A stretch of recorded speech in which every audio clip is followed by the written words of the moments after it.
Independent News, a production of Diversified Media Enterprises.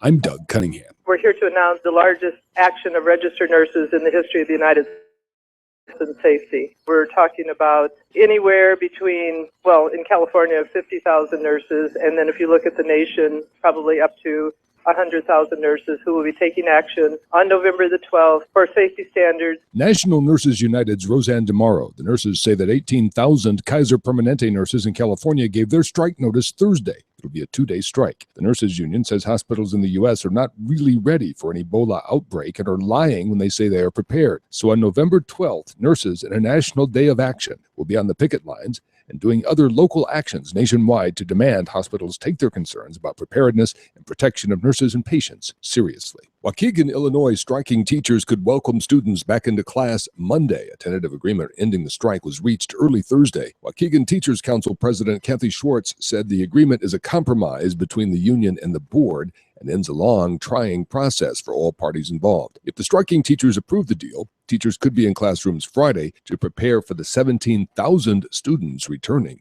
Monday. Mike McGew is president of the Lake County Federation of Teachers. We'd like to get everybody back to work as soon as we can. It's been our intention all along. Kentucky U.S. Senate candidate Allison Lundergan Grimes has a message for labor. Electing her would be a revolution. At an IBEW 369 union hall, she said that workers and unions are her secret weapon in the fight to oust Senate Minority Leader Mitch McConnell. Lundergan Grimes was joined by United Steelworkers President Leo Gerard, IBEW President Ed Hill, and UAW President Dennis Williams at that Kentucky rally. U.S. Senator Elizabeth Warren lent her support as well. Alabama chicken producer Wayne Farms is facing labor violation fines of $102,600. The Occupational Safety and Health Administration, OSHA, said workers at a processing plant were exposed to safety and musculoskeletal hazards and suffered serious injuries. Workers there are also more likely to develop carpal tunnel syndrome and other nerve, muscle, and tendon disorders, according to OSHA. If no agreement is reached on a new labor contract, Boston University 32BJ SEIU workers could strike.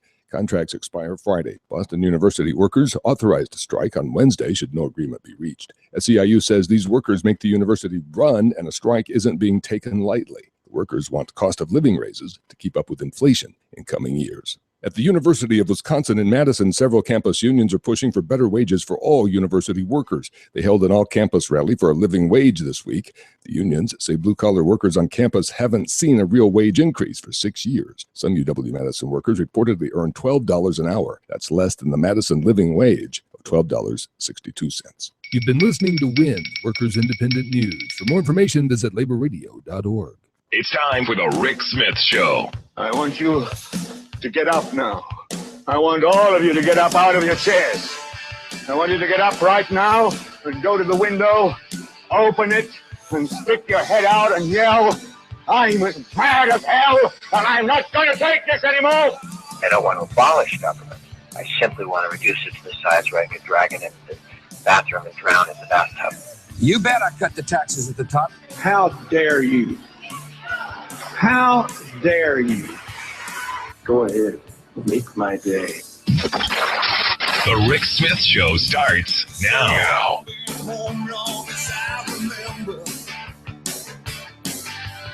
This town gonna be here long after I'm gone.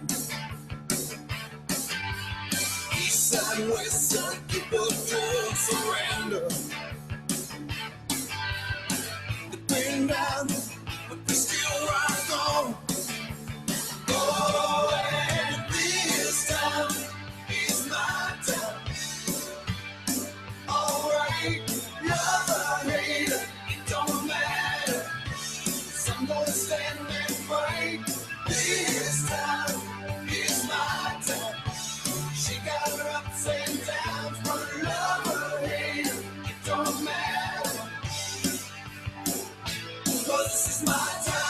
And welcome, brothers, sisters, working class heroes. This is the Rick Smith Show. Thanks for being here. Lots of things to get to today. The big news, obviously, last night, the capturing of the suspected cop killer, the accused cop killer. Mr. Freidman has been found, so the good folks up in Monroe County and that whole up in the Poconos can sleep a little bit easier, or did last night, and Halloween can go forward. I'm sure the kids thrilled there, unless unless, up in that region, they're as insane as they are in my neck of the woods, where Halloween can never be on the actual night unless that night is during the middle of the week. But that's just a personal pet peeve of mine. But good news, he has been found. He will be brought to justice. One of the things that I found surprising, $10 million we spent in hunting him down. Now, I'm not saying we shouldn't have spent it, but that just seems like an awful lot of money to be spent on hunting him down. It's just, wow. And, we don't even begin to get me wrong. We spent it. We should have gotten him. But wow, that's just a stunning number. Now, I understand they are going to be seeking the death penalty, which, anybody surprised on that? And even for people who are against the death penalty, you kind of go, I understand it. And I'm one who kind of understands it. Not in favor of the death penalty, but kind of understand it. But that's a good thing, and should do Corbett's numbers a little bit of good. I mean, the numbers not so good today. I saw 10 to 13 seem to be the prevalent numbers. Corbett's down, which is a huge obstacle to get over in the final days. But hey, this capturing, not that he was out there walking around in the woods looking for him, but he got to make the announcement, and I got to see that. So, that might bump him a point or two, so make this a little bit closer contest. We shall see. We are ticking down to the days till Tuesday, November 4th, Election Day. I hope it's on the calendar. I hope you've marked it on your hand, whatever you've got to do to remember that on those 13 hours, you got to get out and you have to vote. And yes, you have to. You must. As part of being a citizen, a complaining American, you got to go out and vote. So today we're going to talk about the voter suppression tactics going on and what to do if you meet one of those while at the poll on Tuesday. If someone comes up and starts giving you a hard time, and in a lot of states, especially the heavily Republican states, I don't know that I so much expected here in Pennsylvania so much, because I think the gubernatorial race is so far gone. But in other states like Georgia and North Carolina, Texas, we're already seeing tons of harassment going on. And the thing that understand. What the right wing of this country has done really masterfully is they have spent a ton of money on infrastructure. So they're going to know better at the polling place. And this is the thing that gets me. This is one of the things that's frustrating to me on so many levels. The right wing has invested in suppression technology that is designed to be able to, in better time than the polling places, verify who a voter is and maybe even challenge who those voters are.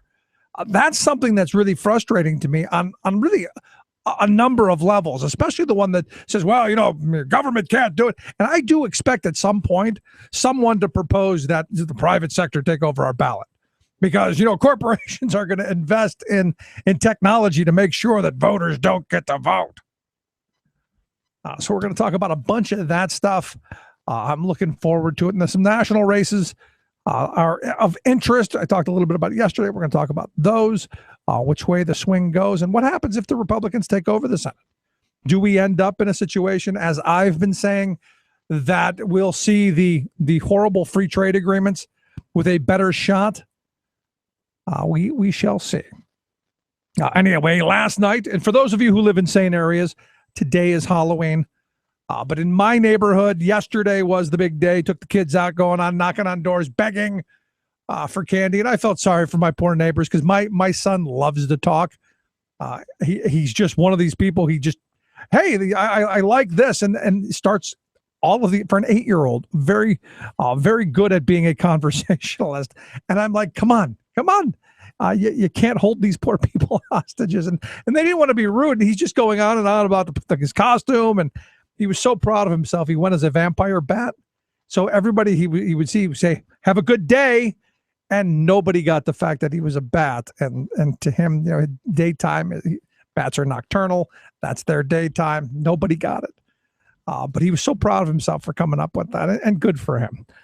But anyway, I hope everyone had a safe and and healthy and happy Halloween, even though the right wing now, and this is what gets me. We talked about this earlier, where Kirk Cameron, I don't even, other than insane, I don't know what label you could put with him. But he is one of these hyper-religious folks who, everything has to come back to the theocracy.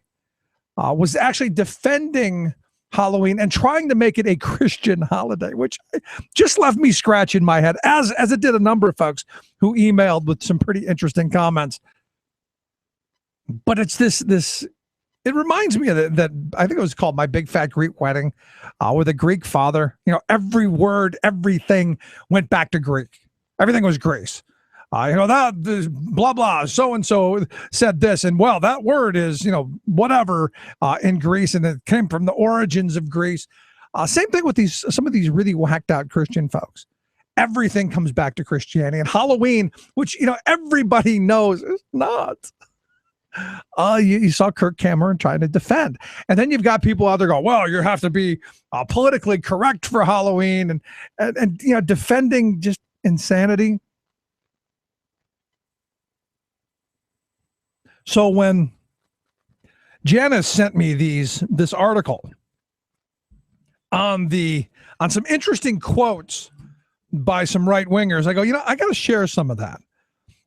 For instance, Pat Robertson, who's always good for an insane quote, said Halloween is a festival for demonic spirits. The whole idea of trick-or-treating is the Druids who would go to someone's house and ask for money. And if they didn't get money, they'd kill one of their sheep. And that was the sheep. And it was serious stuff. All this, he said, all this business about goblins and jack-o'-lanterns all comes out of demonic rituals of the Druids and the people who live in England. So not even taking any American responsibility for Halloween. And I go, well, maybe it did come from the Druids. I'm not sure. I thought it was it's a pagan holiday. That's the festival of the harvest. I understand that you had a big party at the end of fall, winter's coming, so that you can have the winter celebration and then the spring renewal celebration. I get all of that. The whole demonic thing, the whole Satan thing, I'm not really so sure of. But I guess it's, these crazy right-wing Christian people throughout history who've done this. Another one is Kimberly Daniels of the Kimberly Daniels Ministries.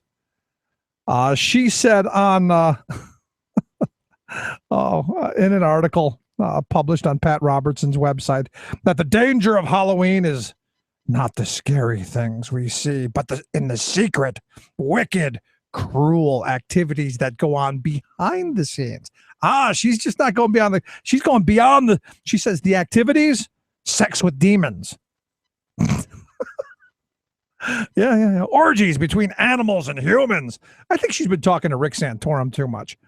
Animal and human sacrifices, sacrificing babies to shed innocent blood, rape and molestation of adults, children, and babies, revel nights, conjuring of demons and casting spells, releasing of time-released curses against the innocent and the ignorant.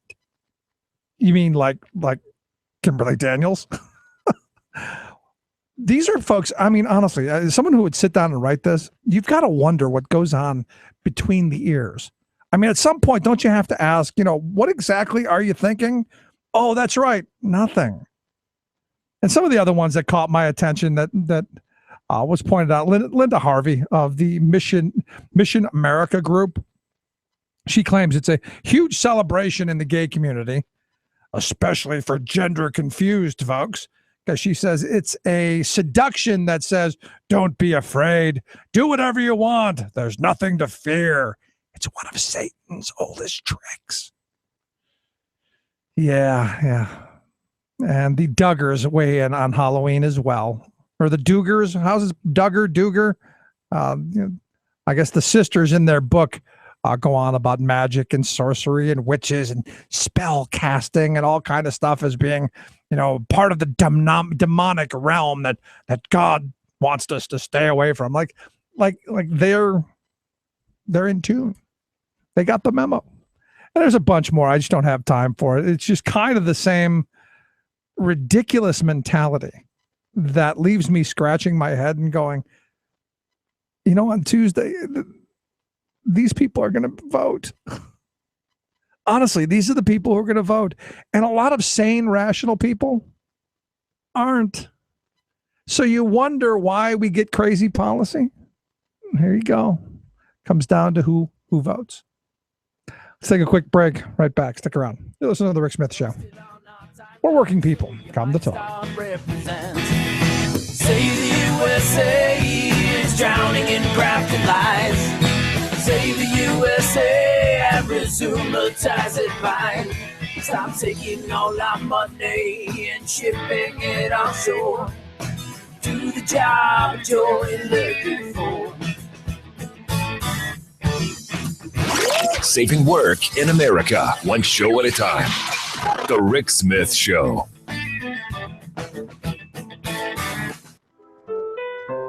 From Boston, Massachusetts, this is Your World in 2. I'm your host, Luke Vargas, with the Talk Radio News Service. The West African nation of Burkina Faso has plunged into turmoil. Today, demonstrators looted and then burned parliament and other government buildings.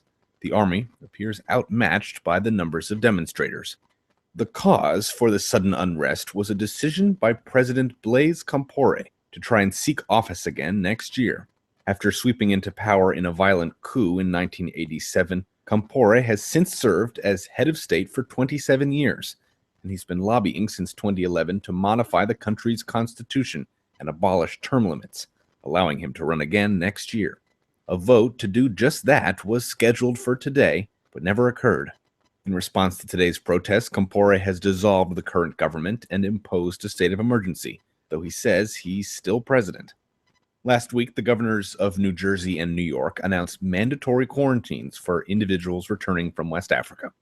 That policy resulted in one nurse, who wasn't displaying symptoms, being ordered into a 21-day quarantine, and it drew criticism from the United Nations and public health experts around the country, who argued such bans are not grounded in good science. Perhaps in response to those criticisms, New York Governor Andrew Cuomo and New York City Mayor Bill de Blasio today announced steps that would guarantee job security for health workers if they left the state to fight Ebola in West Africa. In a statement, Cuomo said that, quote, public health in West Africa and the public health in New York are interconnected. According to the governor's office, the initiative will be modeled on benefits and rights provided to military reservists. It would include compensation to individuals and their families affected by quarantines upon their return. For more global news headlines, visit talkradionews.com. This is the Media Matters Minute. I'm Jessica Torres. In a recent op-ed on FoxNews.com, Fox News contributor Dr. called for a, quote, American jihad to influence other nations into adopting American laws. Abloh later doubled down on his extreme proposals on Fox and Friends. He says, quote, an American jihad would embrace the correct belief that if every nation on earth were governed by freely elected leaders and by our Constitution, the world would be a far better place. When you say jihad, what do you mean? Well, I looked it up to make sure that I was being consistent with the spirit of the word, which is a struggle against non-believers. With an American jihad, every business that is built is an offering. Every tax dollar is a tithing to what? To the march of liberty here and around the world. Abloh is no stranger to extreme and controversial statements. He recently accused President Obama of welcoming Ebola into the U.S. because his affinities are with Africa. For more on this and other stories, please visit MediaMatters.org. Chances are, when you took a shower this morning, an AFSCME member made sure that water was clean. When you drove to work, an AFSCME member maintained the road. When you rode an elevator, an AFSCME member inspected it. I'm David Philman, Executive Director of AFSCME Council 13, the American Federation of State, County, and Municipal Employees. AFSCME members enforce regulations, keep prisoners behind bars, take care of patients, protect the environment, and more. The work isn't glamorous, the salaries aren't high, but AFSCME members serve the public in every aspect of our daily lives. Chances are, you'll never see that AFSCME member working in a sewage plant, diving underwater to repair a bridge, or answering a 911 call. But aren't you glad they do? For more information, visit AFSCME13.org. We are AFSCME.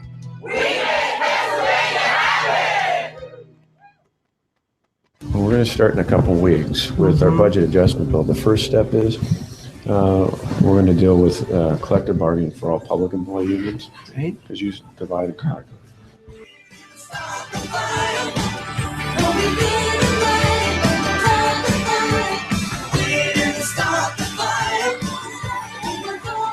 Oh yeah, going to use divide and conquer, and I love that.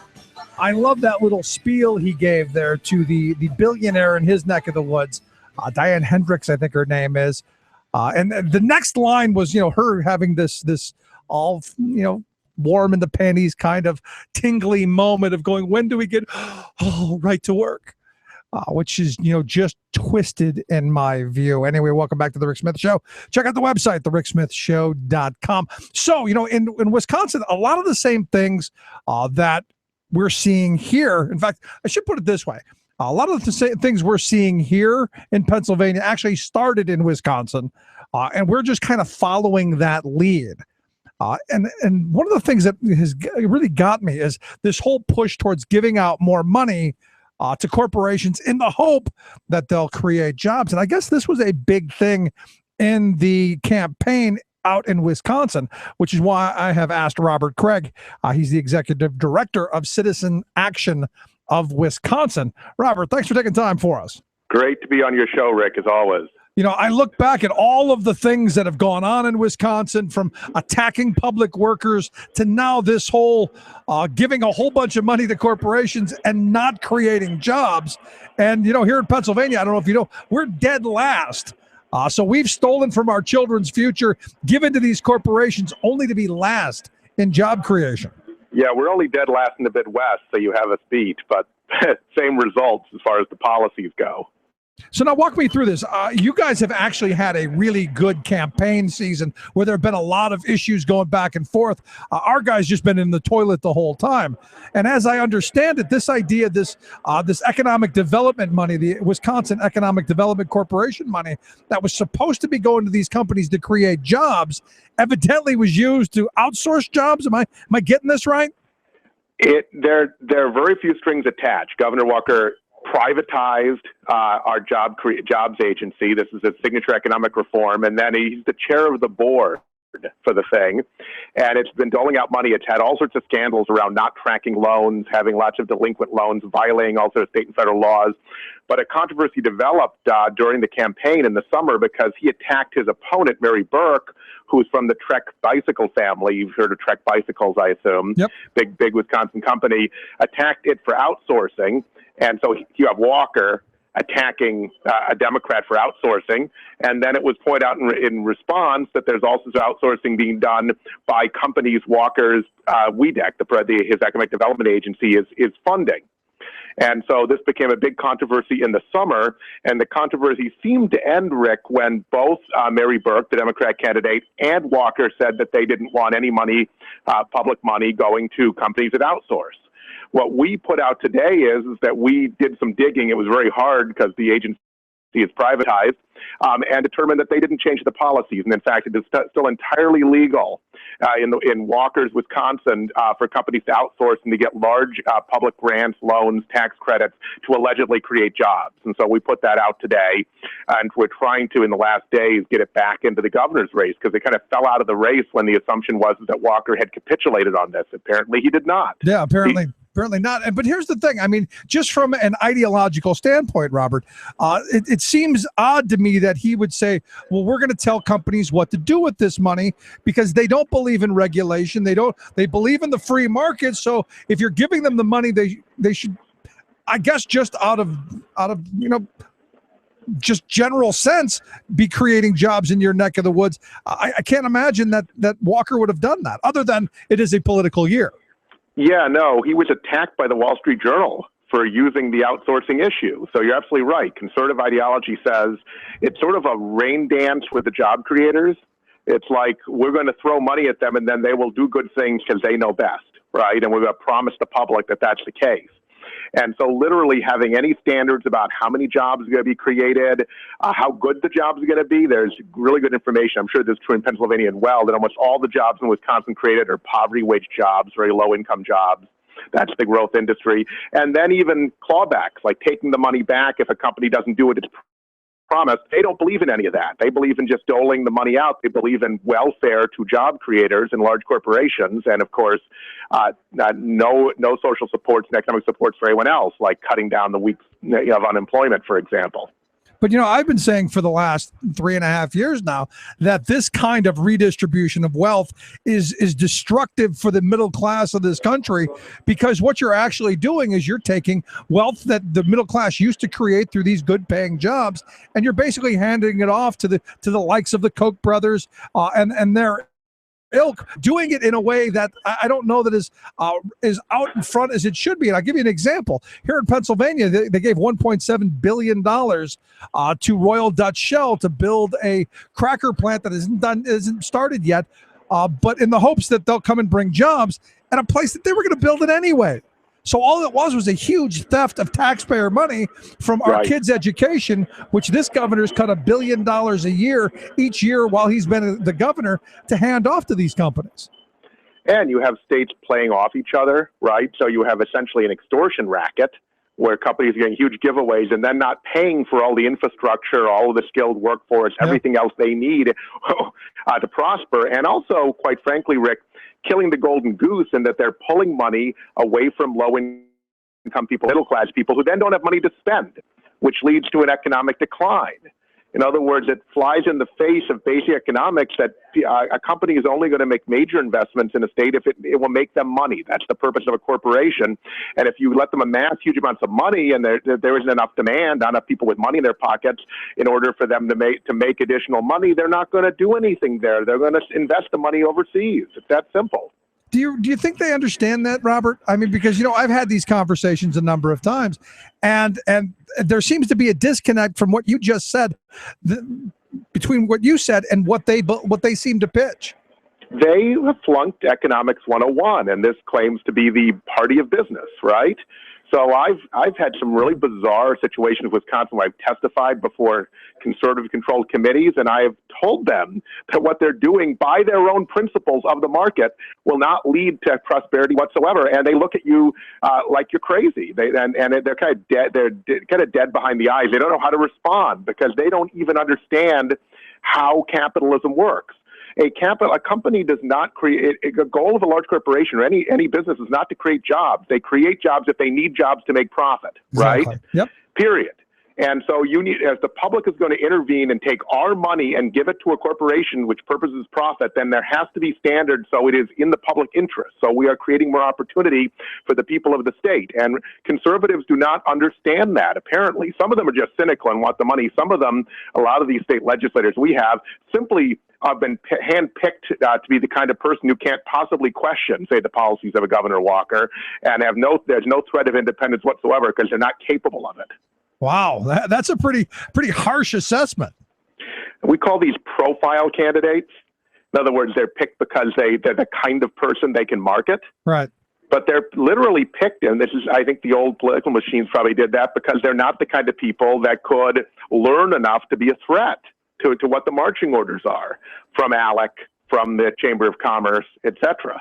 And so going and lobbying these folks is pointless. I've tried it. There are a few of them that are smart enough to have a conversation with. It's not about smart, really. It's about personality type. It's about whether you're the kind of person who would be a maverick, and whether you would simply toe the line. Or if you're someone open to common sense. I mean, a lot of this stuff to me just seems to be very common sense. If the vast majority of your people don't have money to participate in the economy, your economy is going to shrink. And you look here in Pennsylvania, last in job creation, and we've given out billions of dollars in economic development. We've screwed a generation of kids out of an education so that we could follow this ideology that if you sweeten the pot enough, they will come. Well, you know what?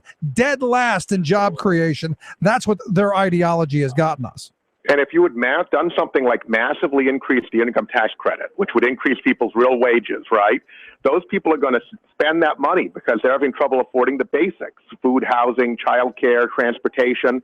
And so that's going to go directly in the economy. You give a large tax break to a wealthy person or a corporation, they're going to put the money where it will do the most good for them. Then if there is not business to be made, profit to be made with the money in Pennsylvania or in Wisconsin, the money will not go there. It's that simple. You know, it's interesting you bring up the earned income tax credit. I often argue with my conservative friends because they believe this is some liberal conspiracy to redistribute wealth. And I say, well, maybe it is, but it wasn't a liberal idea. This was the idea of Milton Freidman, in fact, enacted during the Reagan years to try and get business, more business. It seems they understood it back then. Somehow they've just forgotten it. Well, bizarrely, Paul Ryan, our congressman here, was the vice presidential nominee, in his new book on poverty, which has not sold very well, I understand. The linchpin of one of his proposals at the core of it is raising the income tax credit. So we've had conversations with him. He's against raising the minimum wage, but he's all for us subsidizing wages, if you see what I mean. But even some conservatives like Paul Ryan have come around on the idea that there is a wage problem. Now, Walker actually said in the debate, Scott Walker did, our governor, that we don't have a jobs problem in Wisconsin. We have a work problem, i.e. workers don't work hard enough. Right. We've had that. We've got a number of folks here. Our governor has said some dumb stuff. We can't find anybody who'll pass a drug test. And we've got a state senator who's insane, who made most of his money off of the taxpayers, saying it's those lazy workers who live off the taxpayer.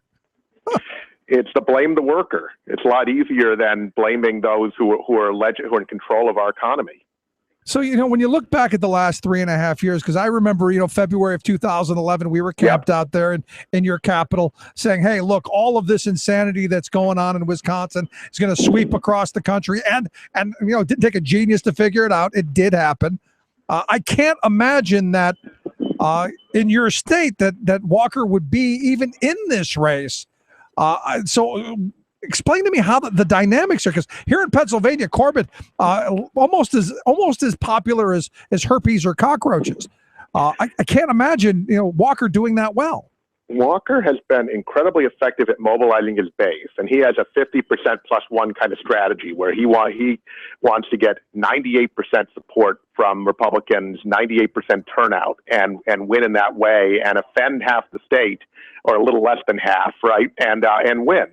And so what you have is you have polarization. You don't have a conflicted electorate. There are very few undecided voters. So it all comes down to turnout. But he is very effective at turning out half the state and throwing out red meat to them. Things like in the campaign, like drug testing, everyone gets unemployment, or food stamps, junk like that designed to blow the dog whistle and to completely rev up his right-wing base in the suburbs.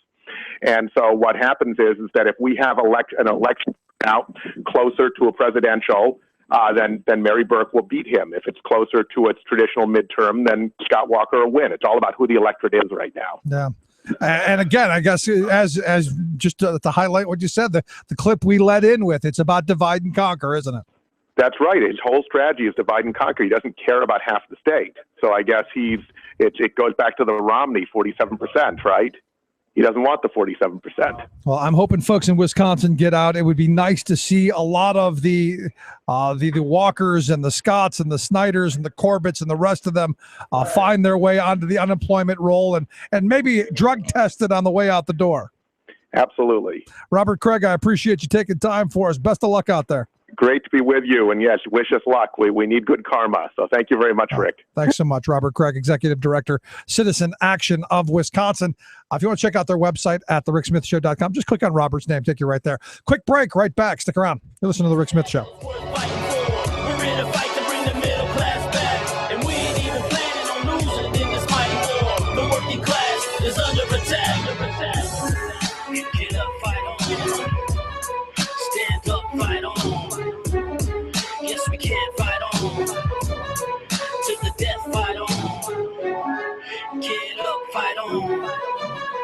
Stand up, fight on. Yes, we can fight on. You're listening to The Rick Smith Show. Sit down and shut up. Superstorm Sandy recovery stalled 2 years later. Oh, it's a teeny itsy greenhouse gas, but it's not in any way significant. The Weather Channel repudiates its climate-denying co-founder. Plus, the latest UN climate science report has an important message for you. It is not hopeless. All of that hopelessness and more straight ahead from bradblog.com. I'm Brad Freidman. And I'm Desi Doyen. Stand by for 6 minutes of independent green news, politics, analysis, and snarky comment. This week, sponsored by Koch Industries. We're Koch Industries, not just an energy company. We're in your food, in your pants, and in your home. With our heartfelt devotion to fossil fuels, we make your planet warmer and your water more flammable while lubricating your birds and rearranging your polar bears. We're Koch Industries, the next generation of robber barons, bending the democratic process to our will since 1980. This is your Green News Report, and we approve of this message.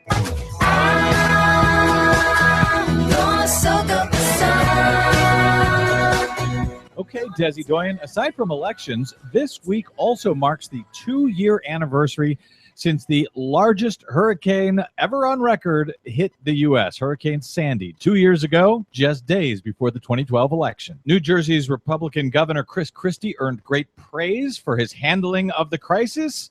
How elegantly is he handling it now? Not so good. This week does mark 2 years since Superstorm Sandy and its record storm surge devastated parts of New Jersey and New York City, killing 70 people, causing $70 billion in damages, and exposing just how much the U.S. is not ready for extreme weather events in an era of accelerating climate change. Republicans in Congress blocked federal disaster relief funds for Hurricane Sandy victims for 3 months. And now, 2 years later, New Jersey's Governor Chris Christie has an answer for irate, displaced homeowners who want to know why the state is still sitting on an estimated $800 million in federal disaster recovery funds. You want to have the conversation later? I'm happy to have it, buddy. But until that time, sit down and shut up. That was Governor Christie's amazing response to a Hurricane Sandy victim who wanted to know, where are those hundreds of millions of dollars that were supposed to be given to victims to help them move back into their house? Christie didn't want to talk about it for some reason. No, he didn't. New York State and New York City, however, have launched billion-dollar resiliency plans to harden their infrastructure, but New Jersey is doing little to adapt, allowing homeowners and businesses to pretty much rebuild in the same places they were before. Meanwhile, the Weather Channel has repudiated the views of its co-founder, retired meteorologist and denier John Coleman, who went on Fox News this week to claim that global warming is a hoax and science deniers like himself are a downtrodden minority. You know, a climate skeptic can rarely get on TV. The media has told the nation over and over again, day after day, for 20 years, that the oceans are rising, the polar bears are dying, the sea, the ice is melting, that storms are going to sweep the earth, and that we're all going to die of a heat wave. I mean, this is an incredible bad science. Bad science, eh? That, of course, was the co-founder of the Weather Channel, who right-wing denialists can't get enough of quoting. And the Weather Channel politely responded with its first ever official position statement, solidly endorsing the global scientific consensus that global warming is real, it's dangerous, and it's man-made. Key sentence, quote, "The potential exists for the climate to reach a tipping point, if it hasn't already done so, and beyond which radical and irreversible changes occur." So they threw their Looney Tune right-wing denier co-founder under the proverbial weather bus. Yep. And at the UN, It is not hopeless. This is not to say it will be easy. It won't. A great deal of work and tall hurdles lie ahead, but it can be done. that's the message from the United Nations Intergovernmental Panel on Climate Change in its final Climate Science Synthesis Report and Summary for Policymakers. It's unfortunate timing that the IPCC's report comes out just 2 days before the U.S. midterm election. The report warns in stark terms we are near to triggering, quote, irreversible climate impacts from the burning of fossil fuels. But there is hope in action, according to IPCC Chairman Rajendra Pachauri. We still have time to build a better, more sustainable world. We still have time to avoid the most serious impacts of climate change. But we have precious little of that time. Well, that's fine, Desi Doyen, but I've got a message for you, for the UN, and Rajendra Pachauri. Sit down and shut up. For much more of that message, please check out our website at greennews.bradblog.com. While you're there, please consider a donation to help the Green News Report stay on the air, at least until the Weather Channel decides to give us our own show. Pretty please? Find us on the Facebook and the Twitters at Green News Report. From BradBlog.com, I'm Brad Freidman. And I'm Desi Doyen. And this has been your Green News Report. Bad science. Shut up! I know about your kind. You're like the independent network news on Channel 9. You talk too much. You never shut up. I said you talk too much. Homeboy, you never shut up.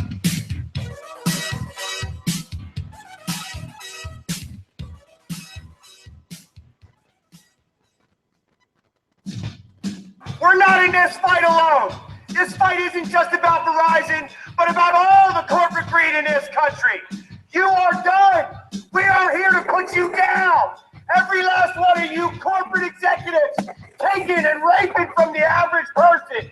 We are the working class. We are the 99%. We are the majority. You will not beat us. You will not win.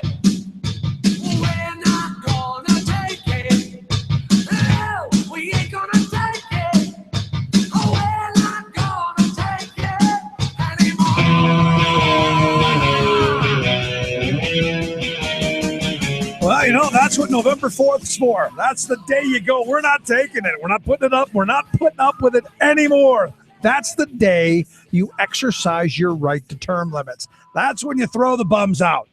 That's simple. It doesn't get any easier than that. And I got to be honest, I'm literally shocked that all of the stuff that happened in Wisconsin, that race is so close. And I guess I shouldn't be. I guess you shouldn't be shocked that you're talking millions and millions of dollars being spent to prop this one guy up, because he was really, and you go back to February of 2011, as you saw the horrible outcome of the midterm 2010 election, and this sweeping of the offices by Republicans who were outraged, got out the vote. They were angry. They weren't taking it. And everybody else stayed home. So you had this minority of the country who were activated, engaged, and angry as hell getting out to the polls. And they swept the Democrats out of the control in the House. A huge number of seats lost because don't you put your government hands on my Medicare. Yeah. And they put people like Walker, they put people like Corbett, like John Kasich in Ohio, or Snyder in Michigan, or Scott in Florida, or Brownback Mountain there in Kansas, LePage up in Maine. You could go across the country and find these crazies that took over and really did very destructive things, and not of their own thinking. And it's interesting that Robert Kraig brings up that profiling part. People who are just smart enough to regurgitate the line, smile for the camera, nice, capable to stay on message, and not smart enough to really do much critical thinking. Very Bush-like, very George Bush-like imagery. And, Corbett is that model. He's smart enough to stay out of the spotlight. I don't know that he's good enough to stay on point while arguing, but knew when to stay out of the line, which is why I have called him Punxsutawney Tom, in and out. He comes out, causes his trouble, boom, you don't see him for a while. But Walker was that first one. He was the one where the wealth class of this country decided that's where we've got to hit first. If we can hit Wisconsin and there isn't a national outrage, this is where we win. And they did. And we were out there for 9 days sleeping in the Capitol, freezing our behinds off. And, it's one of those moments throughout that I remember, and I'll probably remember until the day I die, because I remember the mainstream media reports. There's all this chaos and violence, 100,000 people in the streets, and they're ripping the Capitol apart, shred by door and shred by shred. They're insane. And I remember getting there and going, am I missing something? One, no violence. In fact, I guess I guess the woman who insisted that I take the sweet potato. I don't like sweet potatoes. And she was kind of insistent. Sweet old lady standing by a cooler of sweet potatoes that were just cooked. And she's like, here, you got to have one. And I go, but I don't like sweet potatoes. I think that was the most confrontation I had in the 9 days I was there. The other thing that surprised me is, the time we were there, because we were there right at the beginning. It had exploded. We were in the car the next day. We were on our way out. I was shocked at the 9 days that we were there, not much in the way of mainstream media. You had the local, media set up. They had their little local van around, but you didn't have the big networks, and you didn't have, the CNNs or any of those there yet. And I remember seeing a sign on the wall that said, thank you for CNN for telling me what's on Twitter. Basically, what the people in the Capitol were writing to each other, CNN was just reporting on, because they weren't actually there. So all of these news reports that I was getting, and that I think the entire country got, were just dead wrong. Not even close to right. I mean, dead wrong is one thing, but not even in the ballpark. Not even in the same stratosphere. So when I get there, you see all of this, and it was amazing, because all of these folks actually figured out how to organize themselves. They had places to get food, for the people who were staying there, who were occupying the Capitol. So there was a constant supply of food for people to go and partake in. They had a little healthcare area if you were feeling a little wheezy. They actually had some medical people who would take a look at you. They were constantly cleaning. And I remember saying at the time, I'm sure somebody should be taking pictures of all this and sending it to their parents, and how clean they kept the Capitol. Because they had crews that were roving the Capitol because they didn't want to get thrown out because you're tearing stuff up. It was remarkable. And they kept this chant, and it was true. This is what democracy looks like. It's people being active. And to see that Walker's close to being reelected just is, frustrating as all can be. And I guess this shows how big money can sway an election. Because he's done nothing. I mean, he's done better in Pennsylvania, since we're last in job creation. But we've followed the same idea, the same plan. It's the same ideology. Time and time again, it's the same game. And we, as voters, have an opportunity this Tuesday, just a couple of days away, to say, you know what? You've tried again, and you've failed again. This ideology of give all the money to the very wealthy in the hopes that maybe possibly they'll bestow jobs upon us just doesn't work. It's never worked. And it defies common logic. You give me a boatload of money, I got a boatload of money. It's not until I need, my driveway sealed, or I need my roof redone, or I need my grass cut, or I need something done that I go out and I hire someone. I mean, just think about it in your own life. Do you just go, hey, I got extra $1,000. I'm just going to create a job today. I'm going to give somebody something to do today. Just in your own personal life. Would you ever do that? Of course not. Never going to happen. And it's not going to happen on the corporate level either. Even though we're told time and time again, oh, well, we can give money to these companies, and if you give them money, they'll come. It's ludicrous. Downright ludicrous. I don't know, and that's why I'm saying, come November 4th, that's your chance. That's your chance to use that weapon, to throw the bombs out. On a consumer code of silence is what they did then. We know it, so don't pretend. You and me know it. So let's don't pretend. Thought-provoking, intelligent conversation with a heart. The voice of the working class. Rick Smith. Would you dive 14 feet deep in the Susquehanna to keep a bridge safe? Would you spend night after night with prisoners to keep your community safe? Christmas Eve plowing snow to keep roads safe? AFSCME members do. Men and women who choose to serve in public service. Mine inspectors, 911 dispatchers, healthcare workers, parole agents. You may not think about them, but no, they're all thinking about you. This message brought to you by AFSCME Council 13. If you want a real Halloween fright, don't look for it among the trick-or-treaters coming to your door. Just check out the Republican spooks trying to peddle panic in this political year. Early in the summer, their big scary was a few thousand Central American children crossing into the USA.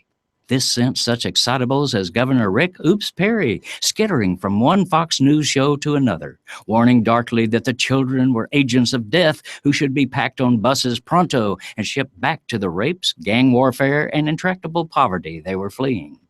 But oops, the kids turned out to be, well, kids. No threat at all. So the Fraidy Cats found a new fear to stoke: terrorists. Yes, squeal panicky GOP Congress creditor Duncan Hunter in early October. No less than 10 of the murderous Islamic terrorists from Syria and Iraq had been caught sneaking into the U.S. across our Mexican border. Duncan was implying that Islamic devils were coming to behead your entire family. Wow, that is scary. Only it wasn't true. No terrorists were crossing. But truth is no deterrent to the determined fearmongers.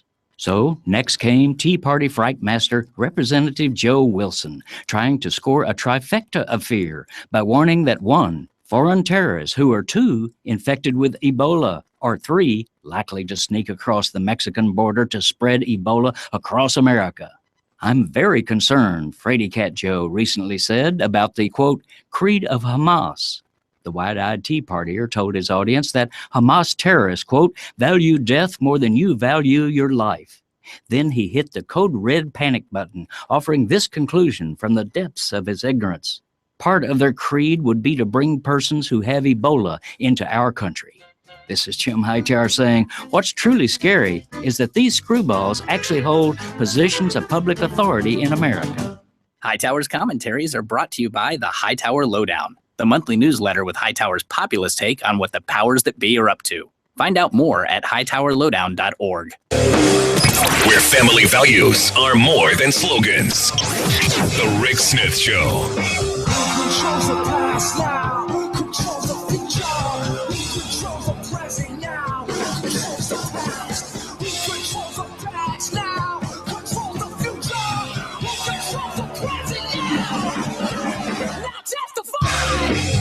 Welcome back to the Rick Smith Show.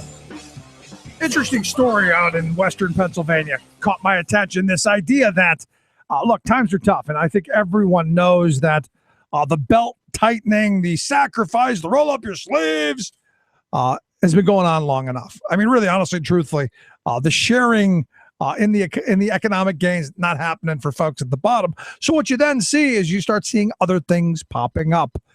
What's that necessity, the mother of invention? Well, turns out out in the western portion of Pennsylvania, a little town called Rural Valley, Pennsylvania, this Denise Marte has opened up Marty Mart, which is actually, and this is what surprised me.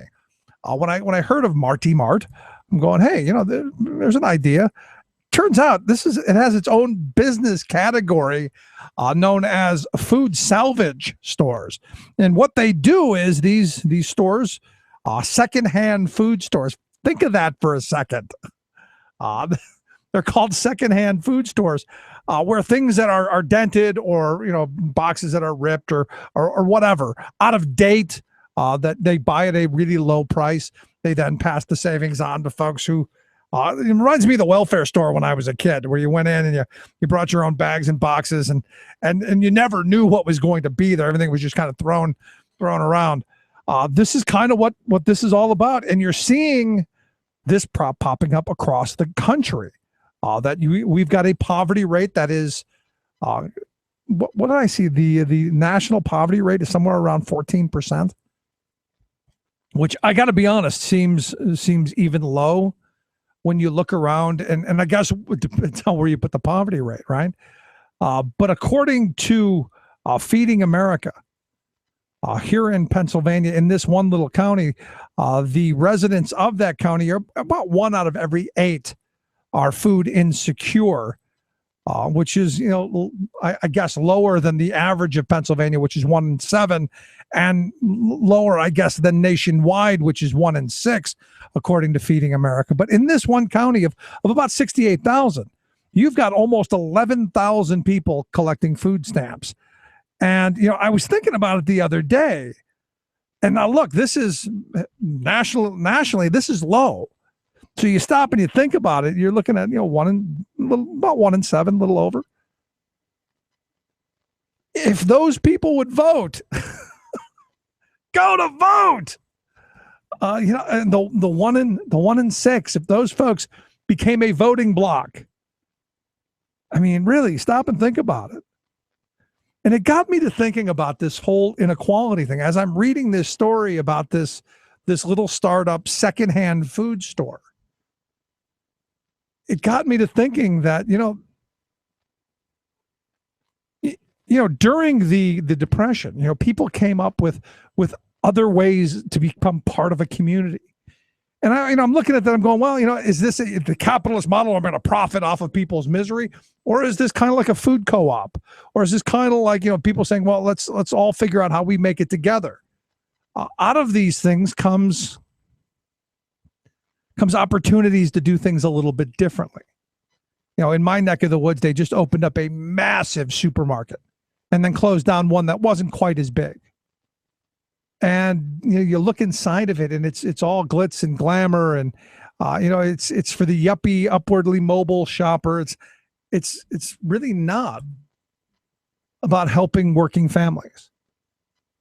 And as I was thinking about this, I'm going, we've seen this gulf that's developed, and it's growing wider every day between the haves and the have-nots.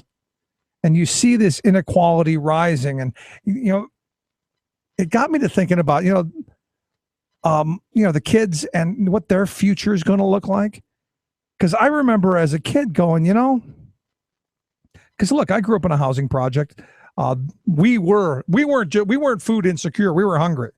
At the end of the month, there was nothing in the cupboard. So, I understand this firsthand. And we used to go to places where, you would get the white label with the black magic marker label on it, cheese or, rice or whatever. And, you look at this and I go, I never wanted my kids to have to see that. And I think each generation goes, I don't want my kids to see what the last generation struggled through. And what's frustrating is the more I look around, the more we're redividing ourselves to where it might actually be worse than when I was a kid.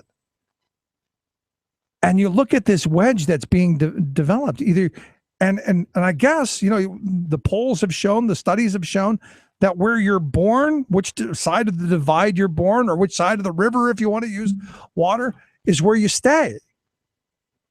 That climbing that ladder is much more difficult. And parents have really become obsessed with their kids, in this all-consuming kind of way. I actually had a guy tell me that, my daughter's in 7th grade, that he's pushing his daughter to go to practice and to do all this stuff because scholarship. So I'm going 7th grade, scholarship, really? Thinking that far ahead, huh? Are you? And for some, sadly, that's the only way they're going to get to go to college. And it took me right back to being a kid growing up in the projects again, thinking that, this is the direction that the country's taking me back to and taking my kids back to. Also, and it just comes down to something really very simple. All that so we can have a society of a handful of people who are wildly wealthy and have enormous control and power.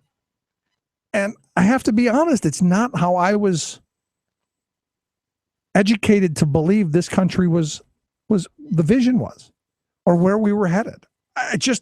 I struggle with that often because, you look at this growing divide. And when, as Robert Kraig said, Paul Ryan's in favor of the earned income tax credit, but won't raise the damn minimum wage. You go, explain that to me, because I don't get it. Explain how that's the position, because it just doesn't seem to make sense really on any level whatsoever. It just doesn't. But I guess in their weird world, I guess somehow it does. And I say to myself,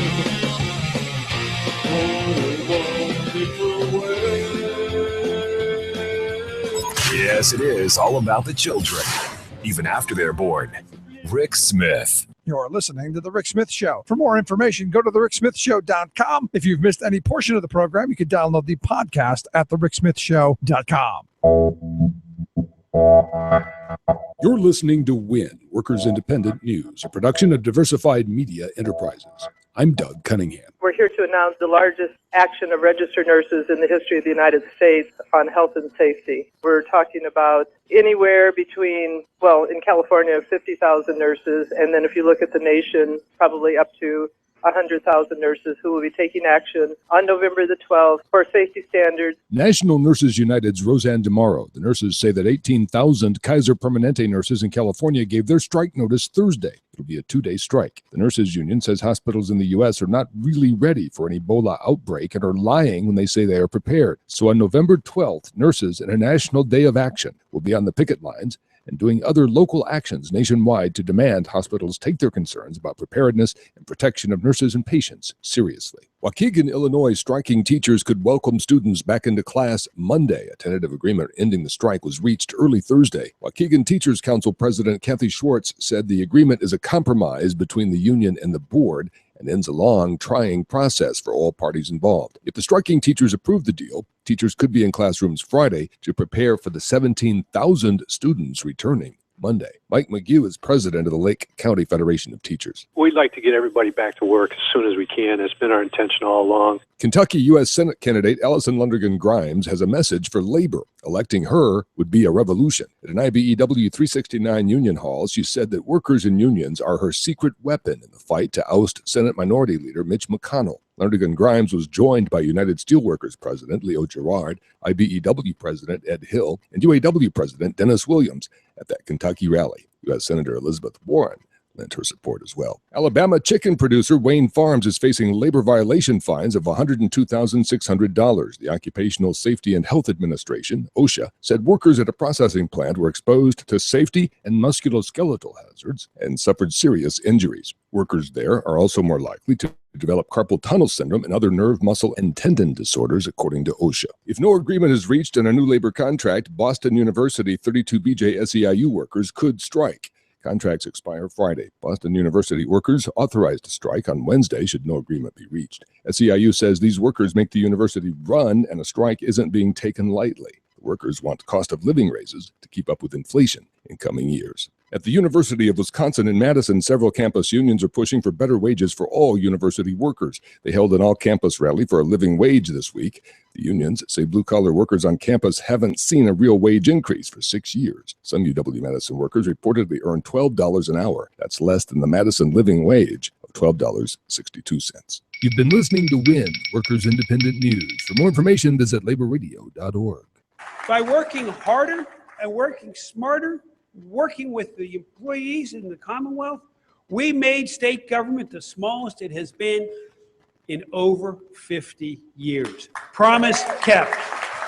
We who have nothing and most likely will till we all end up locked up in jail by conservative Christian, right-wing Republican, straight white American man. Welcome back to The Rick Smith Show. Check out the website, thericksmithshow.com. You know, I listened to that clip of Corbett saying, promise kept.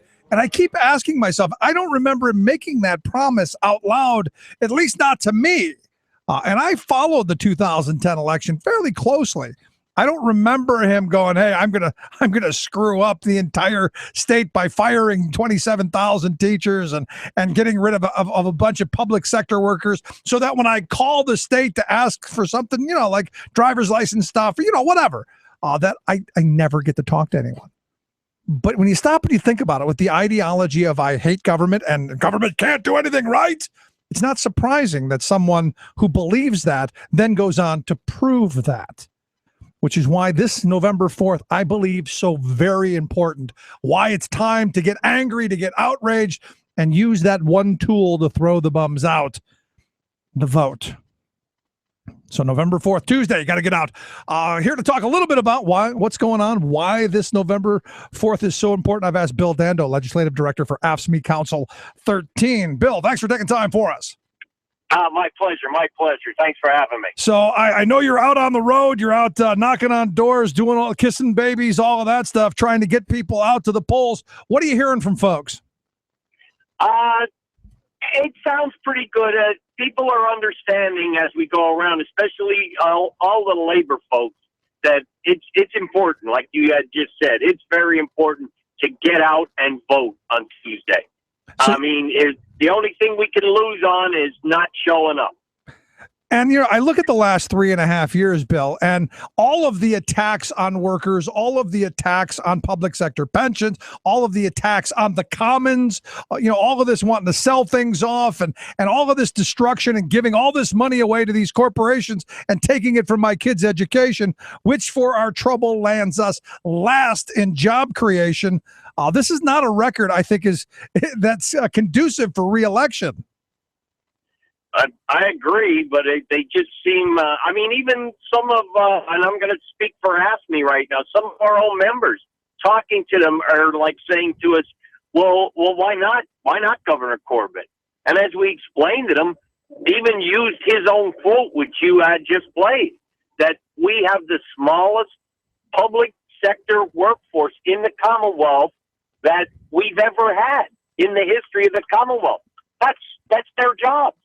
Their jobs is what they're saying he's cutting, and they're not paying attention to that. No, I've had the opportunity to talk to a number of your members over the last several weeks, and they all tell the same thing, that they love what they do, but they're just overworked and they're burning out because they've gone and gotten rid of so many people. And when you sit on the phone an hour to talk to somebody, you get angry customers calling in. That's not conducive for business either. Even if you believe that government should be run like a business. Yes, and that's a problem we have. A lot of the state employees today are and there's always the knock on 10 nod and all that. That's, we all see and hear the jokes, but those people are overworked because it is so downgraded. The workforce is so downgraded today. Great example. If you want a great example, you're driving around on the road, take a look at the PennDOT sheds with the signs up asking for part-time drivers. We don't have enough part-time drivers this year. No one's going and accepting those part-time jobs where once all of our drivers are out from PennDOT, once that's depleted, they bring in the outside drivers. They're not coming for them jobs this year. So wait till the bad weather hits. And that's something that I think, a lot of people don't realize, Bill, that a lot of things that public sector workers, your members do, are things that we don't even really think about, that have always been done, and we've never given it a second thought until it's not there. Exactly. Well, the road that you try to go to work on isn't plowed all of a sudden. Then it will be it'll be our fault that the roads aren't clear. That you're not a state employee, but you couldn't get to work either because there weren't enough state employees or enough guys and gals out plowing the roads. Do you think we need that? Do you think on some level that, I've often said the only times things change are when people's stomachs are empty or it affects them directly. Do you think you need something like that? I really do. I really do. At some point it's going to happen, and then people are going to start waking up and saying you just can't keep cutting services and giving tax breaks to big business, and it is supposed to be hiring more jobs. And as you said, we're 50th or 47th in job creation. No, we just hit the bottom. Just hit the bottom, Bill. Just this week, hit the bottom. We are number one from the bottom. I'm trying to look positive upon it because there's only really one way now, and that's up. Yeah, well, and again, I didn't see that because, like you said, we're door knocking with all of labor, and we're out door knocking to steel workers, chocolate workers, aerospace workers, and saying how important it is to get out and vote this Tuesday. And don't you think this election, more than probably any in recent memory, is about, we've seen what the anti-government types controlling our government have done. And there in these last 3.5 years, there's nothing I can point to that says that's an accomplishment. I can tick down 100 things that I'm not thrilled with, that I think have been destructive, but nothing positive. Isn't this one of those moments in history where we go, we've tried the anti-government thing. Maybe we should look to ourselves and we the people to move us all forward? Yes. And that's, we're hoping that come Tuesday, Tuesday night, Wednesday morning, we will be looking at a new governor who will try and say, we the people, let's move forward. Let's have that fresh start that Tom Wolf keeps talking about. Let me ask you this. I mean, especially the past 6 months to a year, we've seen a number of attacks. This paycheck deception thing that's being pimped by the trash titan down in York, Senator Scott Wagner. It just blows my mind that a guy who made his money after mandating taxpayers pay him to pick up their trash is telling public sector workers that they can't voluntarily have their union collect their dues. Just kind of blows my mind. It's just amazing where we've proven time and time again that it does not cost next to nothing. It's so minimal. The price to press that button and have that transferred with all the technology today. It's just ridiculous. And all it is a way to push this state toward right to work. That's all that is. Yeah.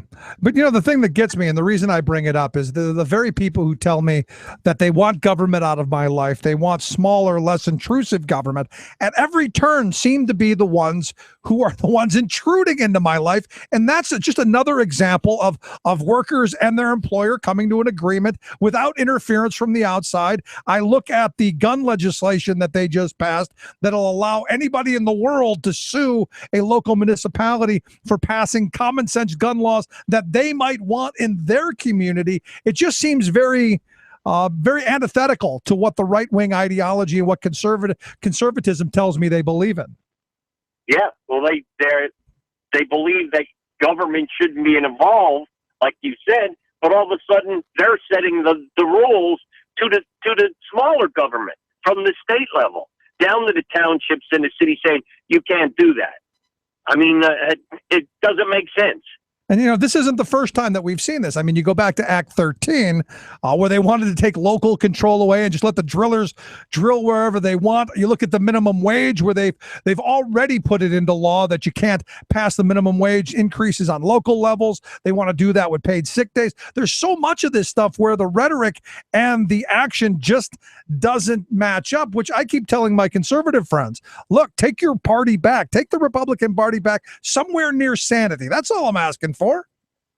Yeah, try to get back to the middle of the Republican Party.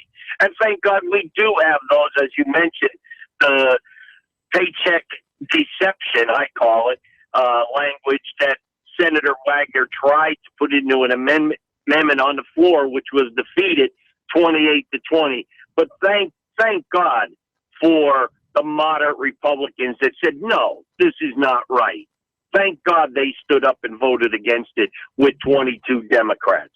A little earlier in the program, I spoke with Robert Kraig, executive director of Citizen Action Wisconsin, and he was kind of the guy who I give credit for firing off the national attention that brought about February of 2011, and at least sent us out in that direction, where we spent 9 days sleeping on the Capitol floor there as the uprising was going on. He said, look, in Wisconsin, you've got the Republican Party that was basically profiled and handpicked, that walk in lockstep. And he even gave credit to Pennsylvania, where you still have some moderate Republicans who don't walk in lockstep yet. So as I understand, labor is out working for some Republicans across the state, not the message that we're getting. Oh, exactly. If the message is, if you have our back, we have your back. It doesn't matter if you have a D or an R behind your name.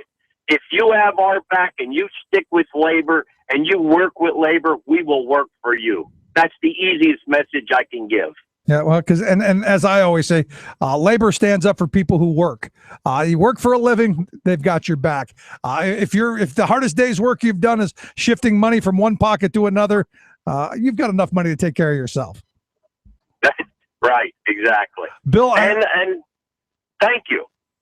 I'm gonna let you get back to knocking on doors and kissing babies and doing all that stuff so that we can get people out to the polls in November, so that we rise from last in job creation and give my kids an opportunity at a future.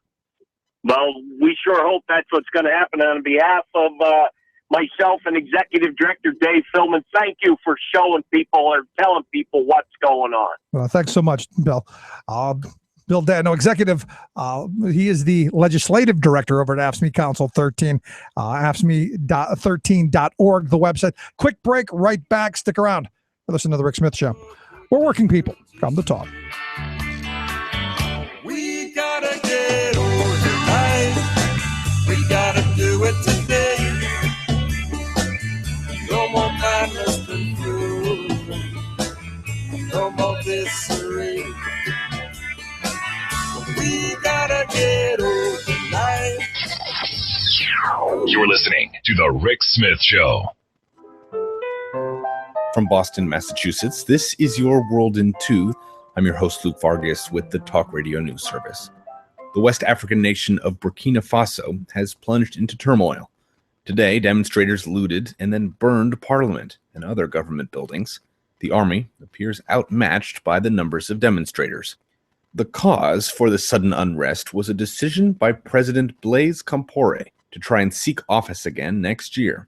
After sweeping into power in a violent coup in 1987, Compaoré has since served as head of state for 27 years, and he's been lobbying since 2011 to modify the country's constitution and abolish term limits, allowing him to run again next year. A vote to do just that was scheduled for today, but never occurred. In response to today's protest, Compaoré has dissolved the current government and imposed a state of emergency, though he says he's still president. Last week, the governors of New Jersey and New York announced mandatory quarantines for individuals returning from West Africa. That policy resulted in one nurse who wasn't displaying symptoms being ordered into a 21-day quarantine, and it drew criticism from the United Nations and public health experts around the country, who argued such bans are not grounded in good science.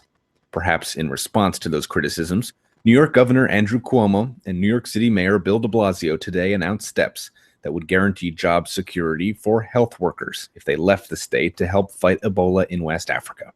In a statement, Cuomo said that, quote, public health in West Africa and the public health in New York are interconnected. According to the governor's office, the initiative will be modeled on benefits and rights provided to military reservists. It would include compensation to individuals and their families affected by quarantines upon their return. For more global news headlines, visit talkradionews.com. Tales of American Political History with Clinton Porter Hackney. We've been covering the story of the huge impact our Declaration of Independence had on the American Revolution. On July 4th, 1776, the Congress adopted the final wording of the Declaration and ordered it to be printed and distributed throughout the world. This was our founding fathers at their best. Their intent was to produce a document that would motivate the colonists, that would generate excitement, that would inspire men to take up arms, that would make European nations recognize their sovereignty and bolster support from France. And the distribution of the Declaration did all that. It was such a success that it perhaps took John Adams over the top in a speech he gave the next month. Said Adams, "We are now in the midst of a very real revolution, the most complete, unexpected, and remarkable of any in the history of nations." And maybe they were. This is Clinton Porter Hackney at cphackney.com. Tales of America. Chances are, when you took a shower this morning, an AFSCME member made sure that water was clean. When you drove to work, an AFSCME member maintained the road. When you rode an elevator, an AFSCME member inspected it. I'm David Philman, Executive Director of AFSCME Council 13, the American Federation of State, County, and Municipal Employees. AFSCME members enforce regulations, keep prisoners behind bars, take care of patients, protect the environment, and more. The work isn't glamorous, the salaries aren't high, but AFSCME members serve the public in every aspect of our daily lives. Chances are you'll never see that AFSCME member working in a sewage plant, diving underwater to repair a bridge, or answering a 911 call. But aren't you glad they do? For more information, visit AFSCME13.org.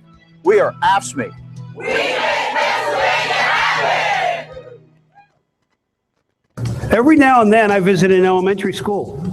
Talking with children is a pretty good idea, I think. They ask questions we don't think about, and they ask them very directly. Recently, a little girl wanted to know, what's the hardest part of your job? That got me thinking. I looked down and I told her, the hardest part is telling people no.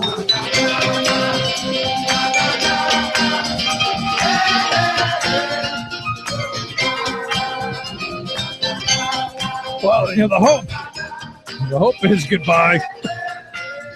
Send it back down to South Carolina, the vacation home that he bought. That just really kind of throws me. The guy who's the former attorney general, basically the top cop in the state, not knowing that if you buy something like a house in the middle of your term as governor, that you kind of need to disclose that. Just kind of a thought, and that you would do that anyway, just as a matter of saying, well, I should probably. I looked at the last 3.5 years, and I've had these conversations quite often, because I've had people say, well, why not Governor Corbett? I haven't heard anything. I usually get that argument from people who don't really pay attention. And this is what frustrates me, because I guess it's because I spend so much time looking at the record and following all of the quote unquote accomplishments, like kicking 41,000 working people off of adult basic, kicking nearly 90,000 children off of CHIP, throwing 70,000 of the most vulnerable off of the general assistance budget. You stop and you think about these things, and you go, this doesn't show a caring, compassionate conservatism like at least George Bush tried to sell us on. Corbett was never that guy. But I look at the money taken from education, and you cannot look at his education record with anything but scorn, in my view. When you're talking about firing 27,000 education professionals, and I don't care what position you find yourself in, you figure it out. That's what a leader does. So instead of saying, well, you know what, we're not going to give all of this money, because look, we're last in job creation. Dead last. That's it. Dead last. And yet we've given billions of dollars away to companies to come and stay, to be dead last. And we've taken it from education. This is really an ideological moment, in my view.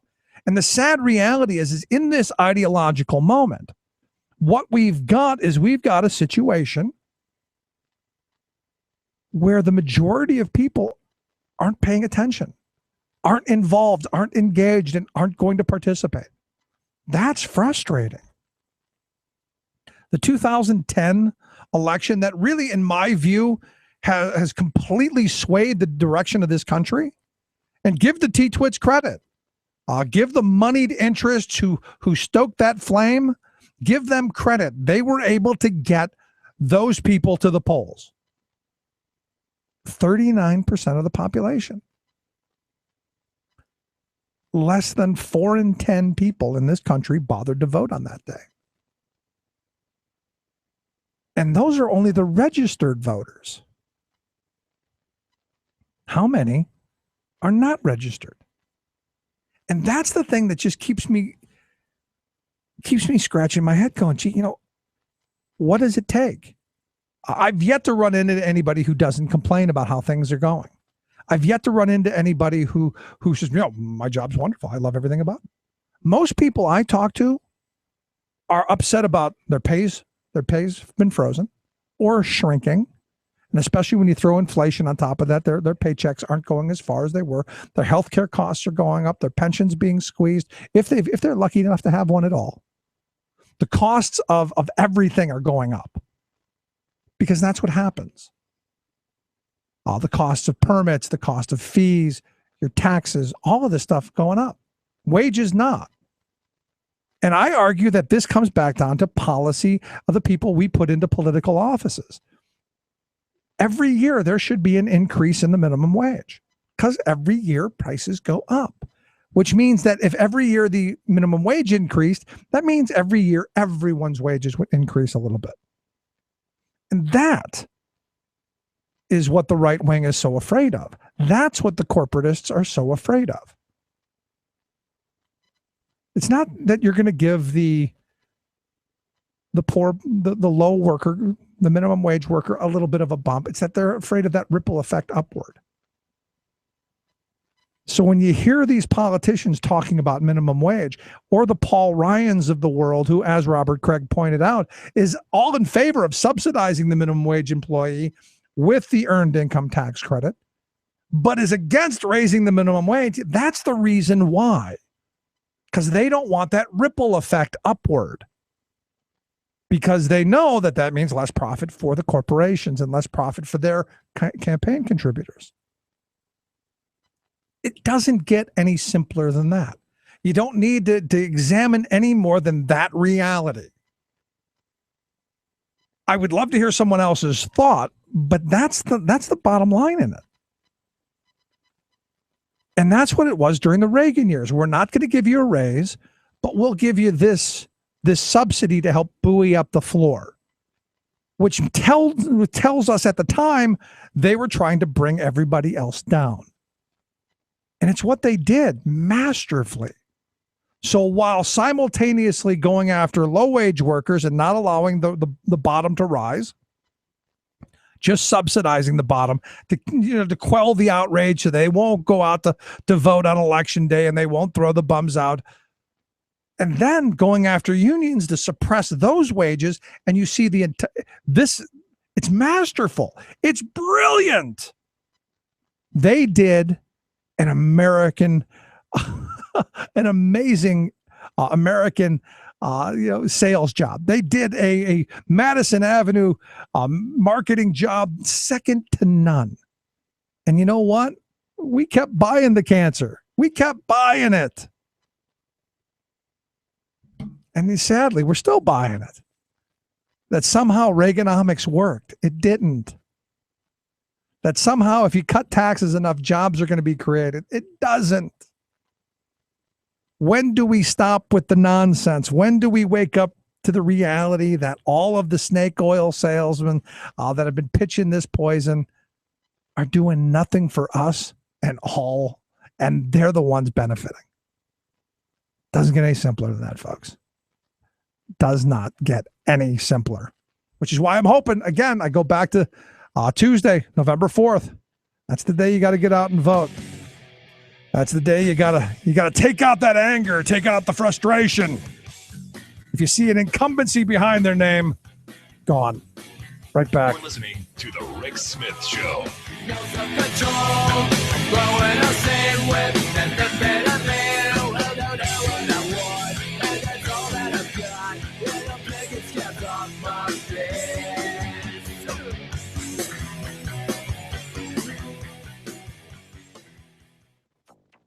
Sit down and shut up. Superstorm Sandy recovery stalled 2 years later. Oh, it's a teeny itsy-bitsy greenhouse gas, but it's not in any way significant. The Weather Channel repudiates its climate-denying co-founder.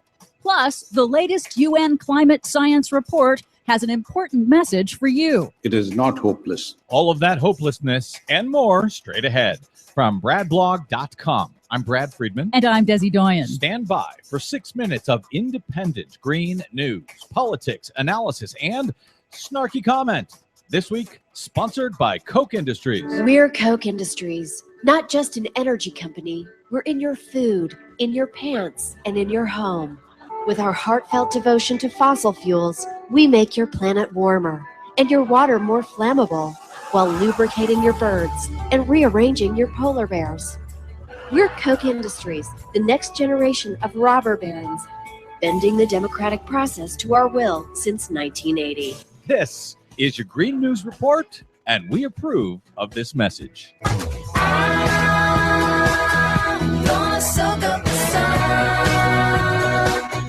Okay, Desi Doyen, aside from elections, this week also marks the 2-year anniversary since the largest hurricane ever on record hit the U.S., Hurricane Sandy, 2 years ago, just days before the 2012 election. New Jersey's Republican Governor Chris Christie earned great praise for his handling of the crisis. How elegantly is he handling it now? Not so good. This week does mark 2 years since Superstorm Sandy and its record storm surge devastated parts of New Jersey and New York City, killing 70 people, causing $70 billion in damages, and exposing just how much the U.S. is not ready for extreme weather events in an era of accelerating climate change. Republicans in Congress blocked federal disaster relief funds for Hurricane Sandy victims for 3 months. And now, 2 years later, New Jersey's Governor Chris Christie has an answer for irate, displaced homeowners who want to know why the state is still sitting on an estimated $800 million in federal disaster recovery funds. You want to have the conversation later? I'm happy to have it, buddy. But until that time, sit down and shut up. That was Governor Christie's amazing response to a Hurricane Sandy victim who wanted to know, where are those hundreds of millions of dollars that were supposed to be given to victims to help them move back into their house? Christie didn't want to talk about it for some reason. No, he didn't. New York State and New York City, however, have launched billion-dollar resiliency plans to harden their infrastructure, but New Jersey is doing little to adapt, allowing homeowners and businesses to pretty much rebuild in the same places they were before. Meanwhile, the Weather Channel has repudiated the views of its co-founder, retired meteorologist and denier John Coleman, who went on Fox News this week to claim that global warming is a hoax, and science deniers like himself are a downtrodden minority. You know, a climate skeptic can rarely get on TV. The media has told the nation over and over again, day after day, for 20 years, that the oceans are rising, the polar bears are dying, the sea, the ice is melting, that storms are going to sweep the earth, and that we're all going to die of a heat wave. I mean, this is an incredible bad science. Bad science, eh? That, of course, was the co-founder of the Weather Channel, who right-wing denialists can't get enough of quoting. And the Weather Channel politely responded with its first ever official position statement, solidly endorsing the global scientific consensus that global warming is real, it's dangerous, and it's man-made. Key sentence, quote, "The potential exists for the climate to reach a tipping point, if it hasn't already done so, and beyond which radical and irreversible changes occur." So they threw their Looney Tune right-wing denier co-founder under the proverbial weather bus. Yep. And at the UN, it is not hopeless. This is not to say it will be easy. It won't. A great deal of work and tall hurdles lie ahead, but it can be done. that's the message from the United Nations Intergovernmental Panel on Climate Change in its final climate science synthesis report and summary for policymakers. It's unfortunate timing that the IPCC's report comes out just 2 days before the U.S. midterm election. The report warns in stark terms we are near to triggering, quote, irreversible climate impacts from the burning of fossil fuels. But there is hope in action, according to IPCC Chairman Rajendra Pachauri. We still have time to build a better, more sustainable world. We still have time to avoid the most serious impacts of climate change. But we have precious little of that time. Well, that's fine, Desi Doyen, but I've got a message for you, for the UN, and Rajendra Pachauri. Sit down and shut up. For much more of that message, please check out our website at greennews.bradblog.com. While you're there, please consider a donation to help the Green News Report stay on the air, at least until the Weather Channel decides to give us our own show. Pretty please? Find us on the Facebook and the Twitters at Green News Report. From bradblog.com, I'm Brad Freidman. And I'm Desi Doyen. And this has been your Green News Report. Bad science. Shut up! I know about your kind. You're like the Independent Network News on Channel 9. You talk too much. You never shut up. I said you talk too much. Homeboy, you never shut up. Not right wing, just right. The Rick Smith Show. We found a better way of making it seem clean. We built an electronic voting machine, and then we sold these suckers nationwide. but we're the only ones who know what's on the inside. You push the buttons and our voting machine keeps track. We made it so it's very easy to hack. Call for a recount, it will probably fail, because our machines don't leave no paper trail. Oh, yeah. Still love the voting machine scam. I go to the bank, I get a receipt for my ATM transaction. But the vote, what I say is the fundamental building block of this little experiment known as self-rule. No, sorry. Paper's just way too expensive. Can't do it. Sorry.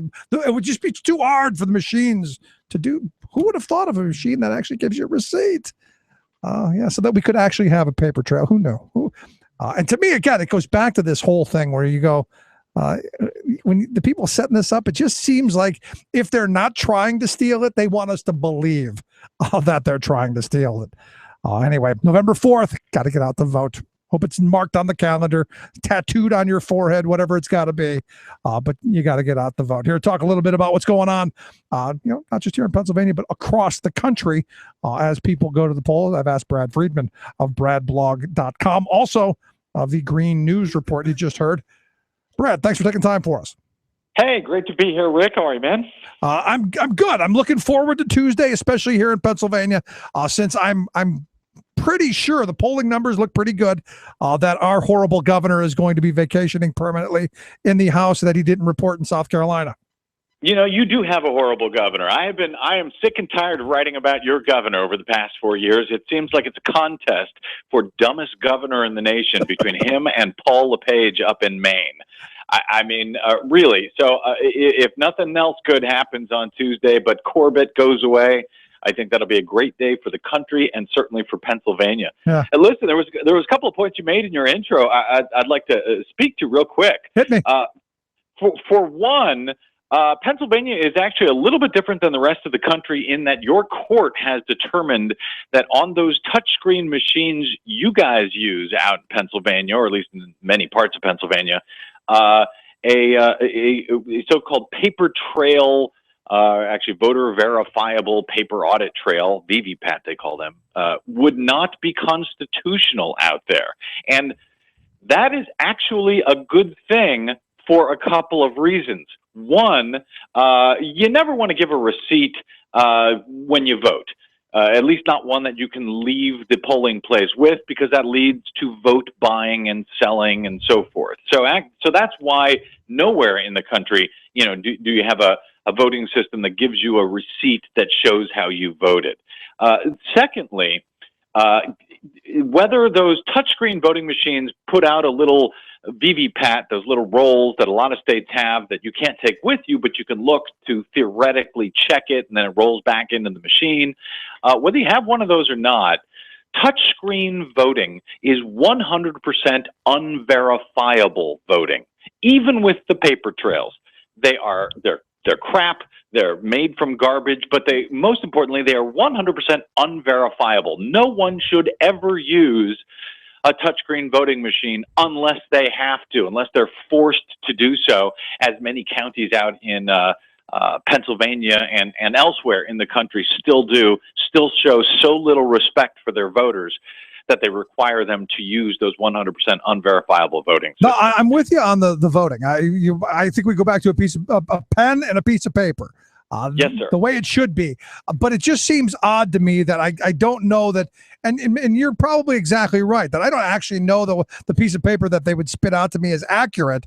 But still, it's always weird to me that I'm putting my vote into I don't know where, and I don't even know if it registered properly. Right. That's the problem.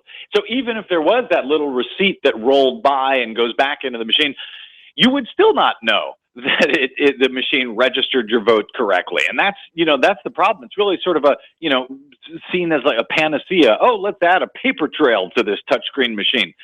The dirty little secret is nobody counts those paper trails. They still only use whatever, numbers are recorded inside the machine. You, as a human being, can never know what is recorded inside those machines, even when you vote.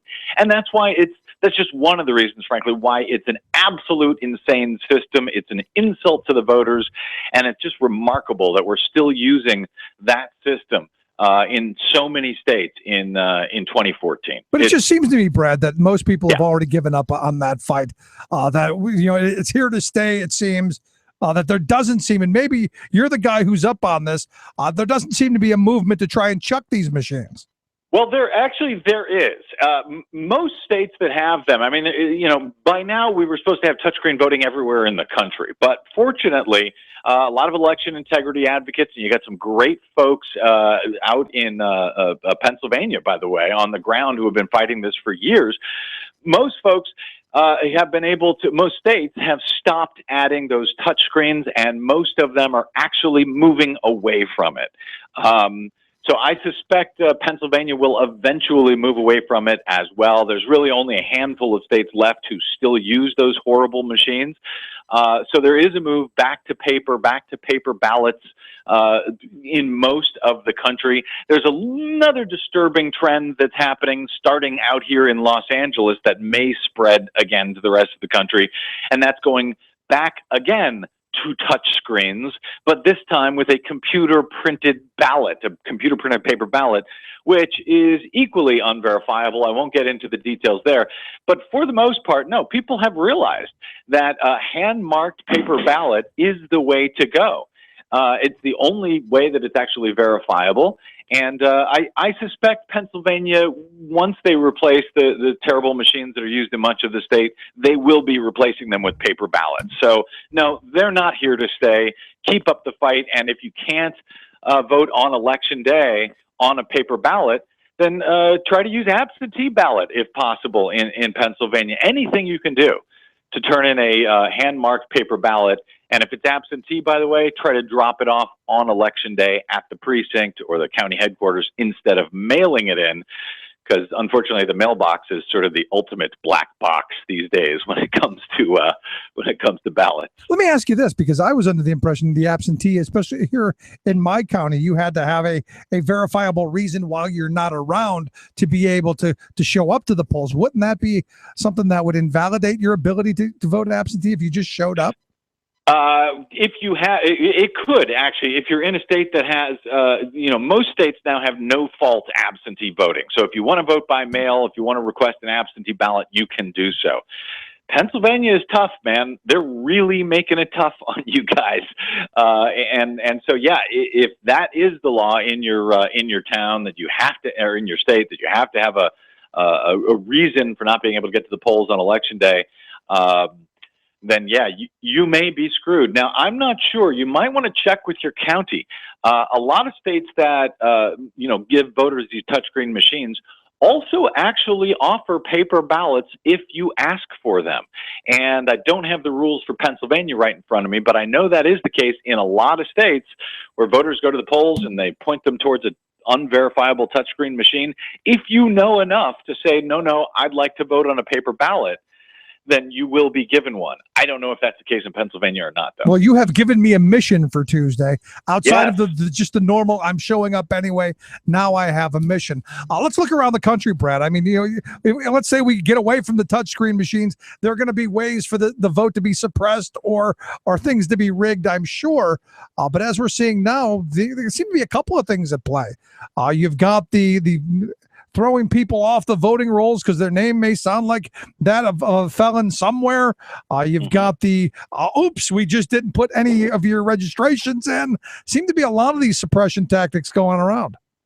It is, it's really, really bad this year. The Republicans have been working for at least 10 years to try to keep people from voting, certain people, I should say, from voting with these polling place photo ID restrictions.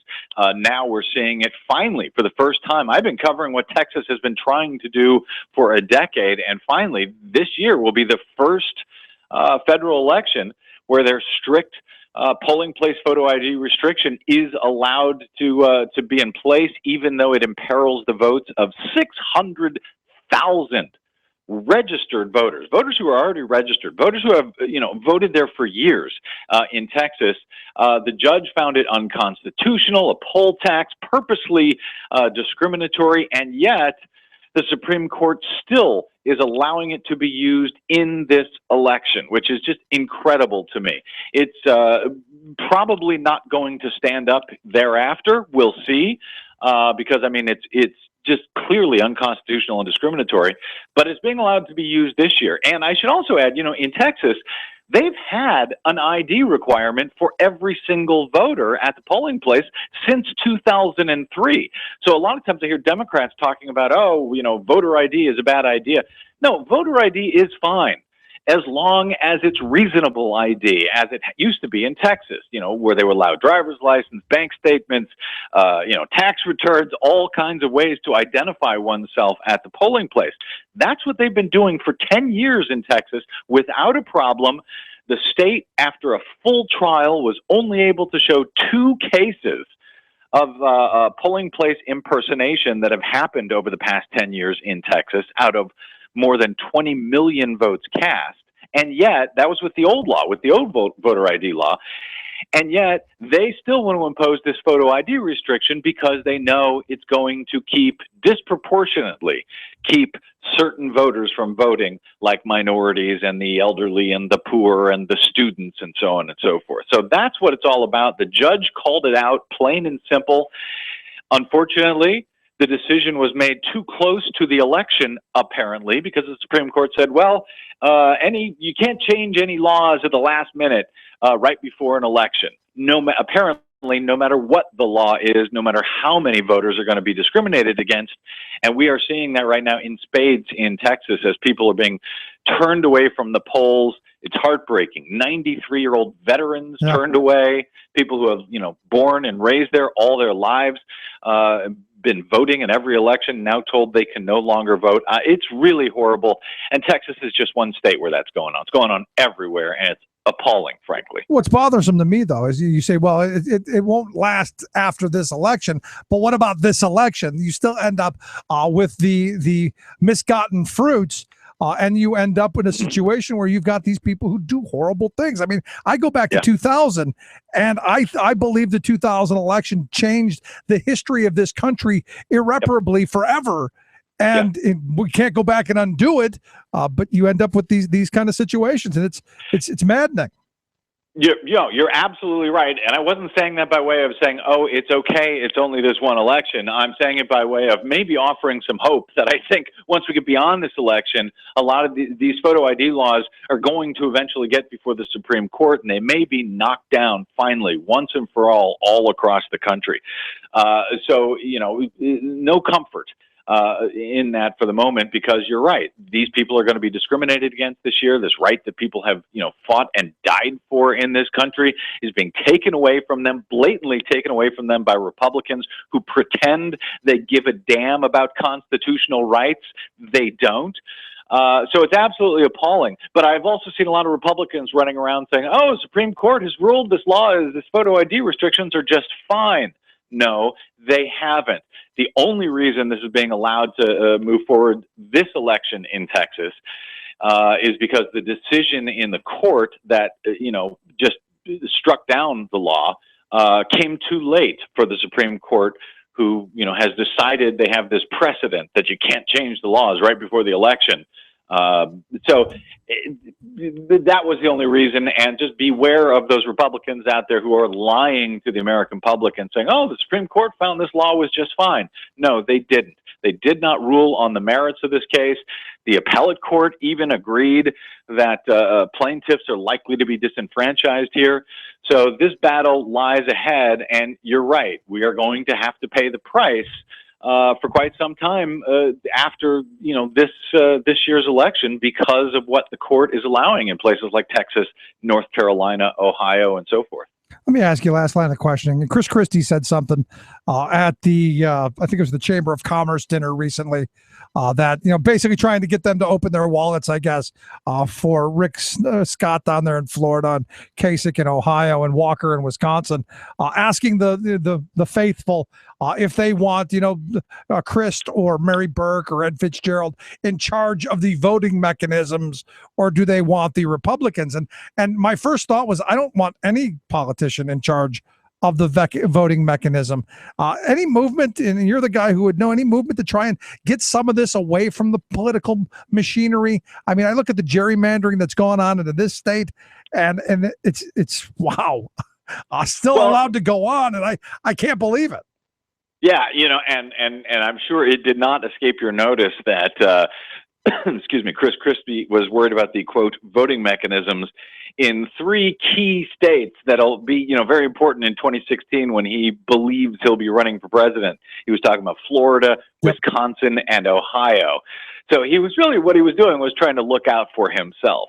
But listen, I don't believe it's possible to get elections out of the realm of politics, as you're discussing. I've heard a lot of people talk about, we need nonpartisan election officials and so forth. In truth, I don't believe there are any such thing as nonpartisans in this country anymore. And if there are, partisans won't believe that they're nonpartisan. Therefore, you need a system that is 100% transparent, that can be overseen by the public. That's why I've been calling so long for hand-marked, hand-counted paper ballots that the public can see, that they can be counted at the precinct with everyone watching, video cameras rolling. You're never going to get a system that bad guys in this country don't want to game. So I would argue that the best defense against that is the most public, most overseeable system. And that's why, it begins, it certainly doesn't end, but it begins with hand-marked paper ballots. And when they started taking that away from us, we should have known we were in big, big trouble about 10 years ago. And of course I did, but I'm still on this mission to let the rest of the country know. We're glad that you are. So I would take it you're not a fan of internet voting then. Oh, please, Rick, is this week not bad enough? You have to mention that and make my head explode. Chris Christie did internet voting in New Jersey because when Sandy hit just days before the 2012 election. And of course, it was a complete disaster, but nobody knows about it because you know what? It was internet voting. You can't see what happens. Nobody verified their, don't even start with me. I got enough problems. I just wanted to hear the explosion. Oh man! Just a little message for you. Sit down and shut up. Thank you, sir. I will. There you go, Brad. Great talking with you. I appreciate you taking time for us. You bet. My pleasure, Rick. Take care. Brad Freidman, bradblog.com, also does the Green News Report. Quick break. Right back after this. Stick around. You're listening to The Rick Smith Show. For working people from the top. Turn out for what? Turn out for what? Turn out for what? I'm Darren, and I'm turning out for education. I'm EJ, and I'm turning out for marriage equality. My name is Lil Lena, and I'm turning out for reproductive rights. Turn out for what? If you want a real Halloween fright, don't look for it among the trick-or-treaters coming to your door. Just check out the Republican spooks trying to peddle panic in this political year. Early in the summer, their big scary was a few thousand Central American children crossing into the USA.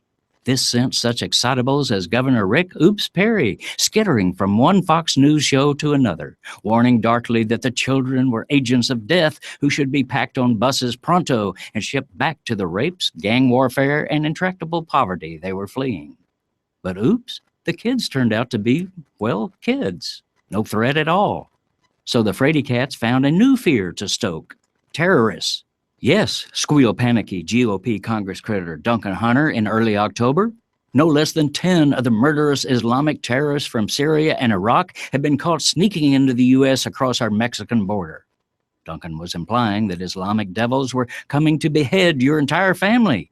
Wow, that is scary. Only it wasn't true. No terrorists were crossing. But truth is no deterrent to the determined fearmongers. So next came Tea Party fright master Representative Joe Wilson, trying to score a trifecta of fear by warning that 1, foreign terrorists who are 2, infected with Ebola, or 3, likely to sneak across the Mexican border to spread Ebola across America. I'm very concerned, Frady Cat Joe recently said, about the, quote, creed of Hamas. The wide-eyed Tea Partier told his audience that Hamas terrorists, quote, value death more than you value your life. Then he hit the code red panic button, offering this conclusion from the depths of his ignorance.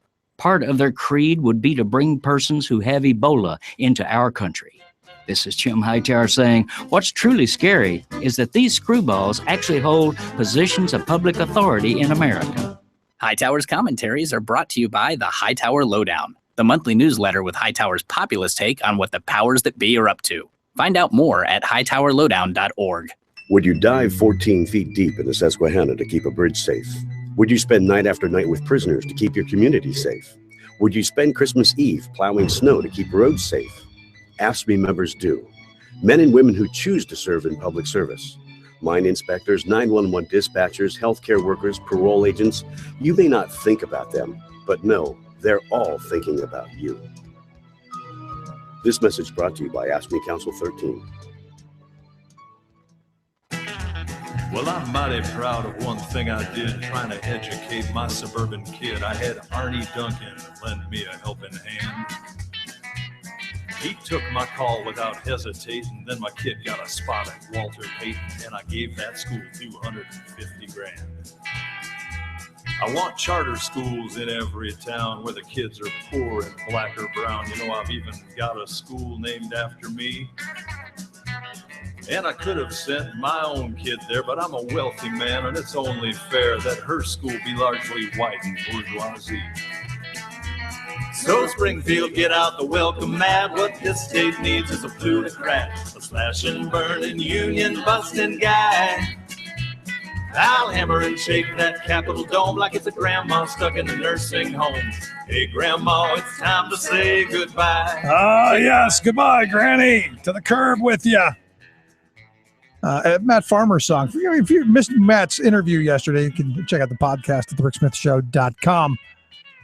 One of the great things about doing these programs is you get to meet guys like Matt, who does amazing work, and people like Brad, who I think does outstanding work there at the Brad blog. Also, they do great work with the Green News Report that you hear here every day. And again, you go back to this voting thing.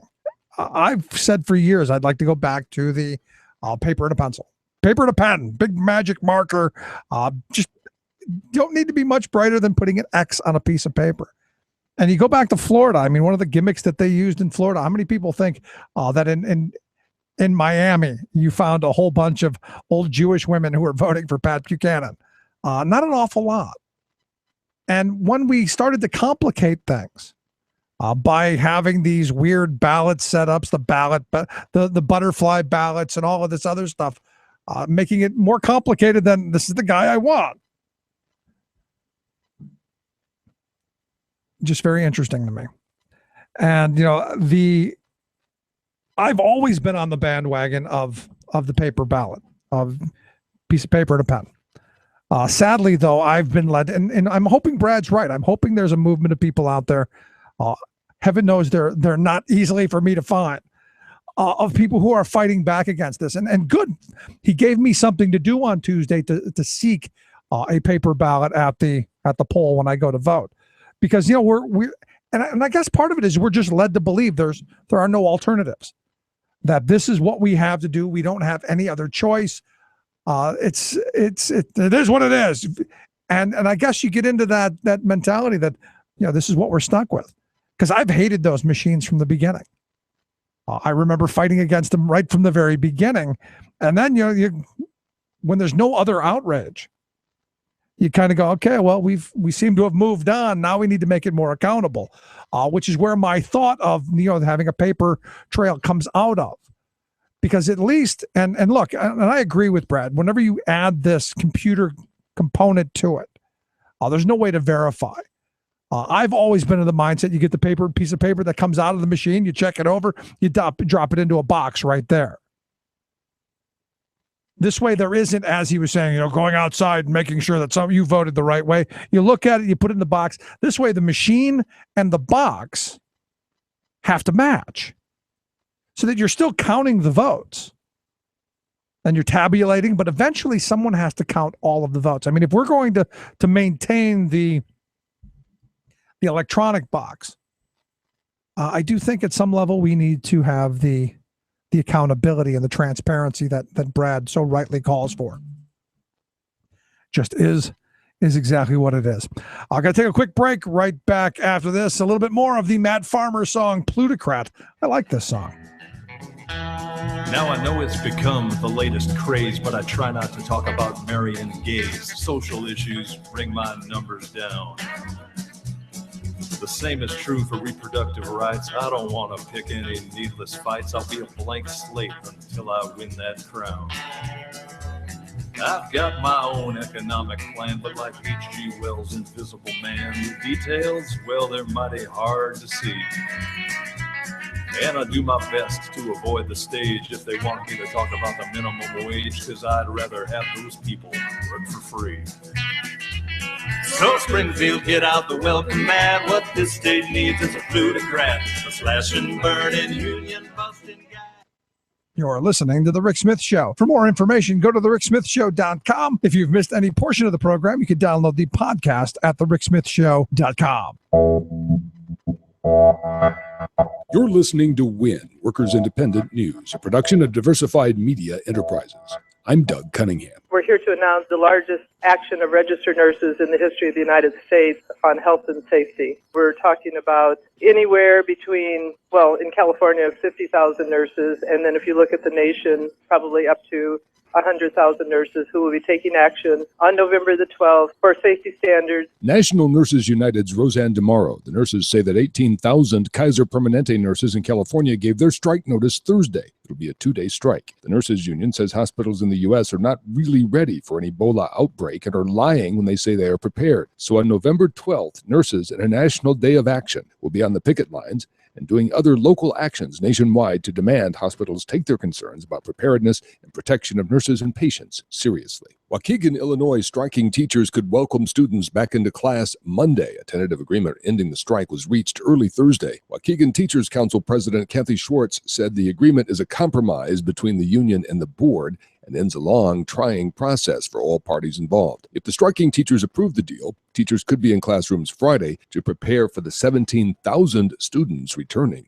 Monday. Mike McGill is president of the Lake County Federation of Teachers. We'd like to get everybody back to work as soon as we can. It's been our intention all along. Kentucky U.S. Senate candidate Allison Lundergan Grimes has a message for labor. Electing her would be a revolution. At an IBEW 369 union hall, she said that workers and unions are her secret weapon in the fight to oust Senate Minority Leader Mitch McConnell. Lundergan Grimes was joined by United Steelworkers President Leo Gerard, IBEW President Ed Hill, and UAW President Dennis Williams at that Kentucky rally. U.S. Senator Elizabeth Warren lent her support as well. Alabama chicken producer Wayne Farms is facing labor violation fines of $102,600. The Occupational Safety and Health Administration, OSHA, said workers at a processing plant were exposed to safety and musculoskeletal hazards and suffered serious injuries. Workers there are also more likely to develop carpal tunnel syndrome and other nerve, muscle, and tendon disorders, according to OSHA. If no agreement is reached on a new labor contract, Boston University 32BJ SEIU workers could strike. Contracts expire Friday. Boston University workers authorized to strike on Wednesday should no agreement be reached. SEIU says these workers make the university run, and a strike isn't being taken lightly. The workers want cost of living raises to keep up with inflation in coming years. At the University of Wisconsin in Madison, several campus unions are pushing for better wages for all university workers. They held an all-campus rally for a living wage this week. The unions say blue-collar workers on campus haven't seen a real wage increase for 6 years. Some UW-Madison workers reportedly earn $12 an hour. That's less than the Madison living wage of $12.62. You've been listening to WIN, Workers Independent News. For more information, visit laborradio.org.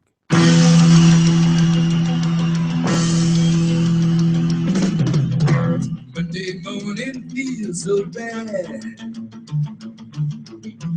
Everybody seems to agree. Coming Tuesday, I feel better. Even my old man looks good. This Wednesday's go so slow. Thursday, I don't know. I got Friday on my mind. Yes, welcome to Friday. Thank goodness it is Friday. And I'll be honest with you, I like the song, Tuesday I Feel Better. I'm hoping coming Tuesday I'm going to feel a lot better, especially if the governor that we have now sitting in the governor's mansion is on his way to packing his bags. That will make me feel much better.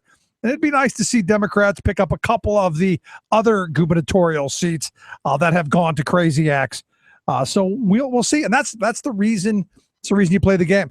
But all of this run up, the people who are scoring it, if you will, the handicappers, interesting watching the polling here in Pennsylvania, 10 to 13 points, Wolf up over Corbett, but real close in places like Wisconsin and Florida, real close across the country, which is why we've asked Isaiah Poole, the online editor over at the Campaign for America's Future, come talk to us on Our Future Friday about what Tuesday holds for us.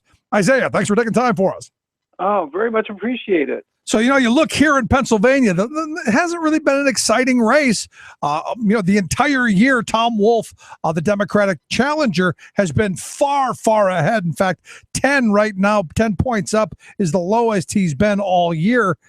So we haven't had that horse race, but there are a number of horse races going on around the country, aren't there?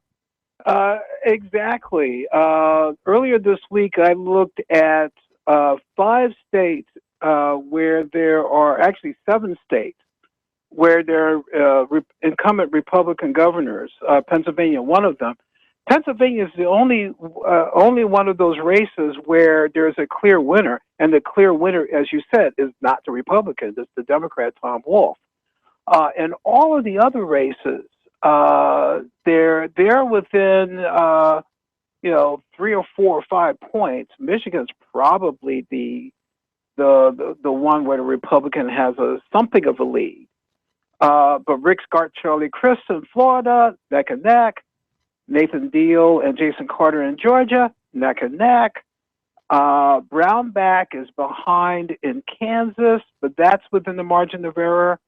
Paul LePage, where you've got a three-way race with a Democrat and an independent. The Democrats slightly ahead, but within the margin of error. I mean, the thing that's amazing, and I wrote about this earlier this week, is that unlike the Senate races, where the conventional wisdom or the conventional analysis is that it's a big referendum on Obama and the Democrats, and where the Republicans are saying that Obama has failed on the economy and so on. In the governor's races, it's all about in these Republican states. It's about governors coming in with very conservative political agendas, many of which involve anti-union, anti-safety net. They were anti-Obamacare. So a lot of these governors made a big deal of rejecting Medicaid expansion in their states. And in every single one of these states, the economic performance has not matched the promises. Where these governors came in and said, well, if you let us cut the budget, if you let us give away tax breaks to the wealthy, if you let us trim the safety net back, if we reject the Medicaid expansion on Obamacare, private sector will flourish, will create lots and lots of jobs, and everybody will be happy. Well, people aren't happy. The most extreme example of this is in Kansas, where, in fact, even many of the Republicans have jumped ship. So no, I look at this, Isaiah, and you're right, which is why I've been shocked that these gubernatorial races in Florida, in Wisconsin, in Michigan, in Ohio, these places are close. I would think they should be like Pennsylvania, a referendum, not on Obama, but a referendum on the Scott Walker Koch brother agenda, the ALEC agenda that swept across these states that have been abject failures. Here in Pennsylvania, we're 50th in job creation, dead freaking last, and we followed every one of those policies that Walker and Snyder and Scott and all of them went after and pursued. Well, I mean, I think you're right. I think the very fact that these governors are not enjoying the advantage of incumbency, and the fact that the Koch brothers and all the dark money from corporations and conservative groups, the amount of money that's flowing into those states, in many cases, I think in every case, the Republican has a significant money advantage over the Democrat. And the fact that the money advantage and the incumbency advantage, these races are still could go either way, I think says a lot. I think it does say that a lot of people have decided that no, we're not, we don't like what's going on here. In North Carolina, speaking of the Senate, you don't have a governor's race, but you have a Senate race where, in fact, that very same dynamic is in play. Tom Tillis, who's the Republican Senate candidate, was the chairman of the state house, and he was the one who helped lead the cutbacks on Medicare, on unemployment, and on the safety net programs in North Carolina, and he's paying for that in the Senate race. Kay Hagan is not particularly strong Democratic candidate, and all of the pundits predicted that she was endangered, and she's ahead. Yeah, I think most people predicted she was in danger after the last election. Day after, they go, she won? Really? Okay, well, she's in danger now. And she's, as you've pointed out, not really a strong Democrat. But what I find interesting is that the dark money has gone after her because she supported cutting Medicare, and she supported pushing off the Medicare age, and a lot of the conservative policies that the Republican would do. I find it interesting that the Republican-led dark money is attacking her on what they want. Well, and it's actually that's happening all over the country. I mean, here's the thing that is really amazing, which is that there are a series of ads against Democratic candidates who signed on to the grand bargain that one of the grand bargains that President Obama initiated, which was, if you raise the Social Security retirement age and support something called the chain CPI. This was in that Simpson-Bowles plan that people him and the Cat Food Commission. The Cat Food Commission, exactly. And a lot of the Democrats who signed on to support that Simpson-Bowles formula of delaying Social Security retirement and accepting a lower cost of living adjustment on your Social Security check, now the Republicans who first excoriated the Democrats for saying, well, you're not supporting reasonable changes in our Social Security programs to preserve them for future generations. And now that they did that, they're now being attacked for doing that. Who'd have thought? Me. I'm the one who said it back then. What are you, stupid? Democrats have got to stand for something. You can't stand for, I'm in the middle. In the middle gets you nothing. Right. And though the Simpson-Bowles prescriptions were wildly unpopular, yep. Republicans know that, and that's why they're running the ads attacking Democrats who support it. Now, it may well be that the Republicans will then flip back again after the elections, but where they are now, they're using that line to exploit their. To go after him and use as an attack piece.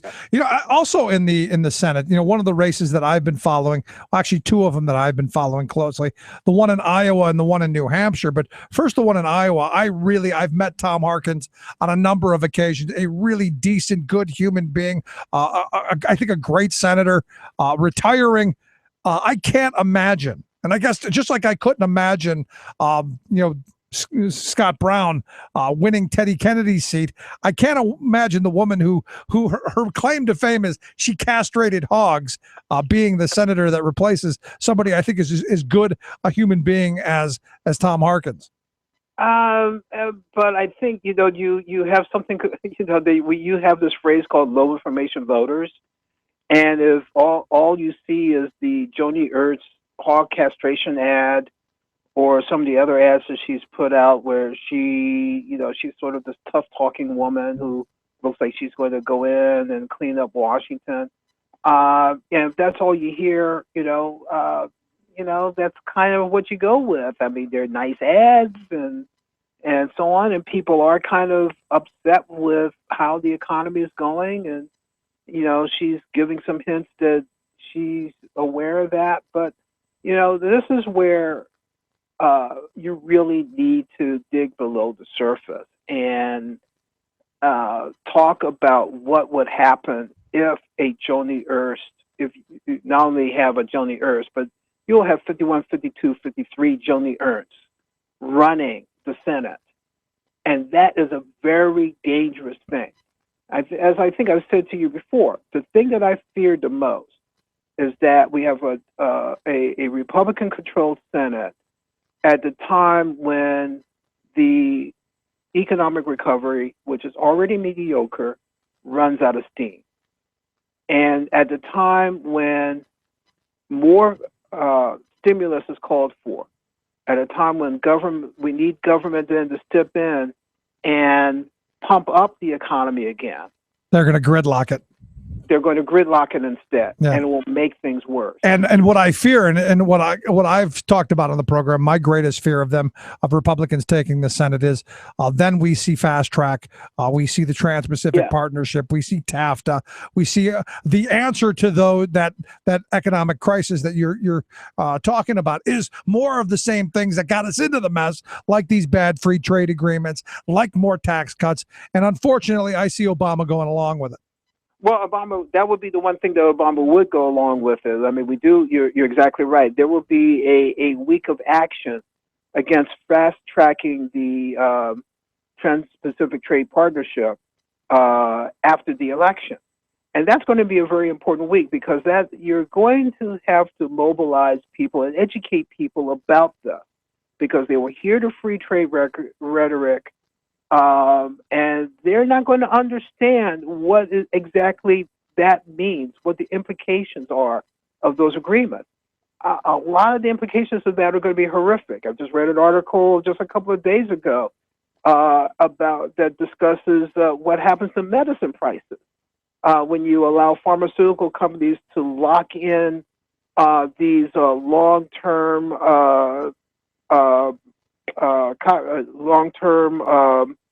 agreements on property. I'm not copyright, but patents, but trademark. Yeah, trademark and patent globally, so that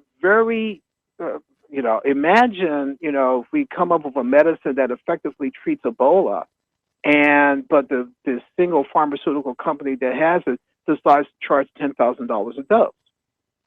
There's nothing to stop that. And the Trans-Pacific Partnership will make that work. Yeah, and that is a huge problem. So let me ask you, in looking at the polling data that you're looking at, what are the chances of the Republicans taking control of the Senate? I mean, right now you've got a 55-45 Senate.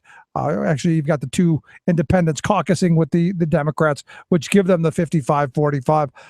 What are the chances of them flipping those seats and this turning into a Republican-controlled Senate?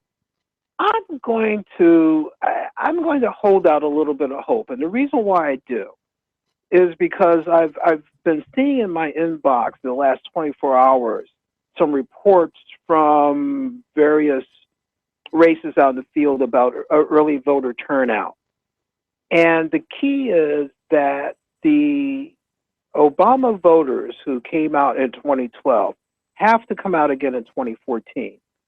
That includes young single women who are overwhelming, who are mostly Democratic, majority Democratic.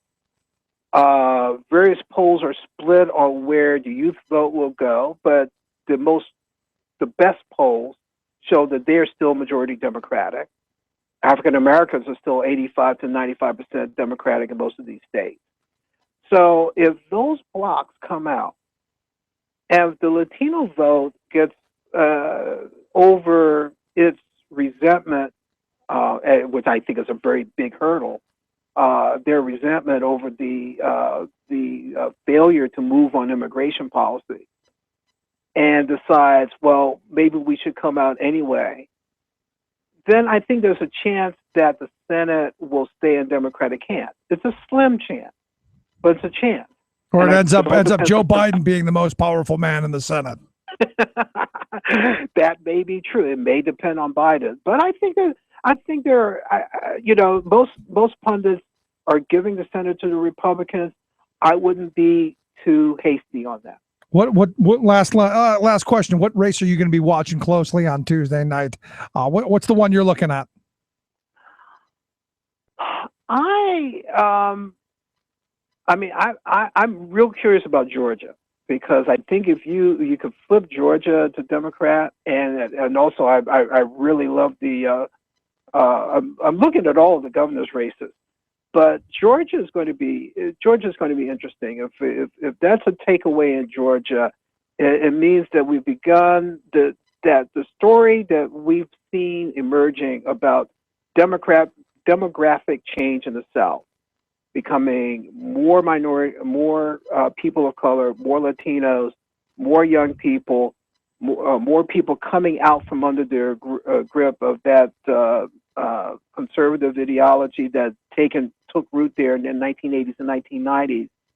I think that could be the beginning of something. Yeah, and the beginning of what labor is hoping is an opportunity to organize the South. For me, I'm going to be watching, obviously, Georgia along with you, but also Kansas is a big one for me. That huge. Kansas looks like a big state. You could take both the Senate and the governor's mansion. The Senate, obviously, with an independent who many believe will caucus with Democrats, but still, I think a huge shift. And a significant repudiation of right-wing Tea Party ideology. Yeah, it'd be nice to see Brownback Mountain head for the hills. Absolutely. Just is what it is. Isaiah, always great talking with you. I appreciate the time and the insight. All right. Let's take a quick break. Right back after this. Stick around. You're listening to The Rick Smith Show. We're working people. Come to talk.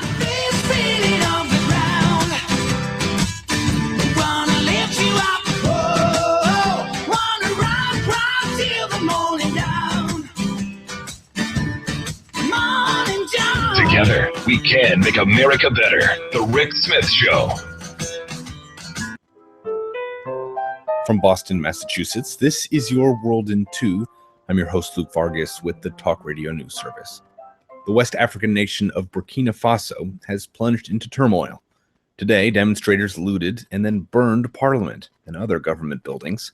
The army appears outmatched by the numbers of demonstrators. The cause for the sudden unrest was a decision by President Blaise Compaoré to try and seek office again next year. After sweeping into power in a violent coup in 1987, Compaoré has since served as head of state for 27 years, and he's been lobbying since 2011 to modify the country's constitution and abolish term limits, allowing him to run again next year. A vote to do just that was scheduled for today, but never occurred. In response to today's protests, Compaoré has dissolved the current government and imposed a state of emergency, though he says he's still president. Last week, the governors of New Jersey and New York announced mandatory quarantines for individuals returning from West Africa.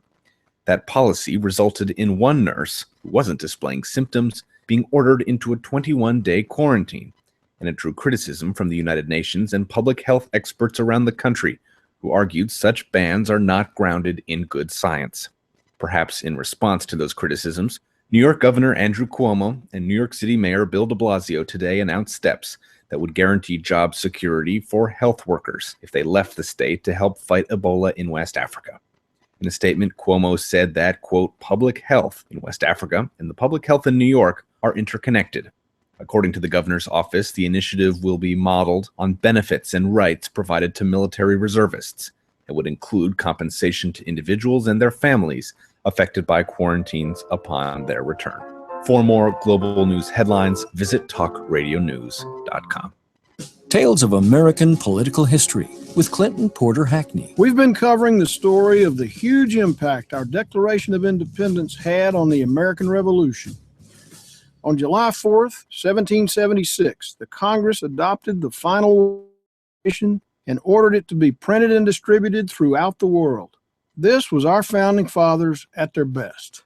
Their intent was to produce a document that would motivate the colonists, that would generate excitement, that would inspire men to take up arms, that would make European nations recognize their sovereignty and bolster support from France.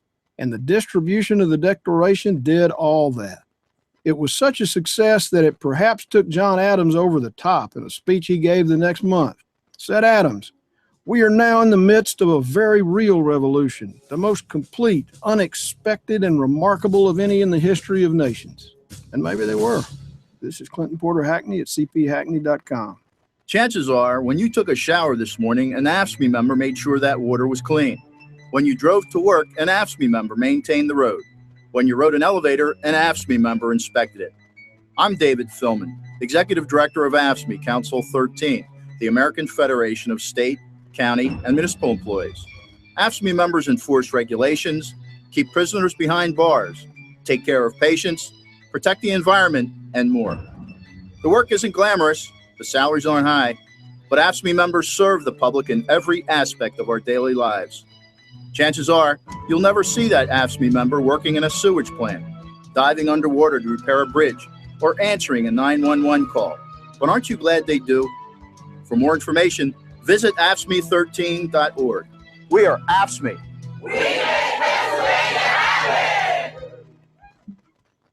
Making the blue blood see red. The Rick Smith Show.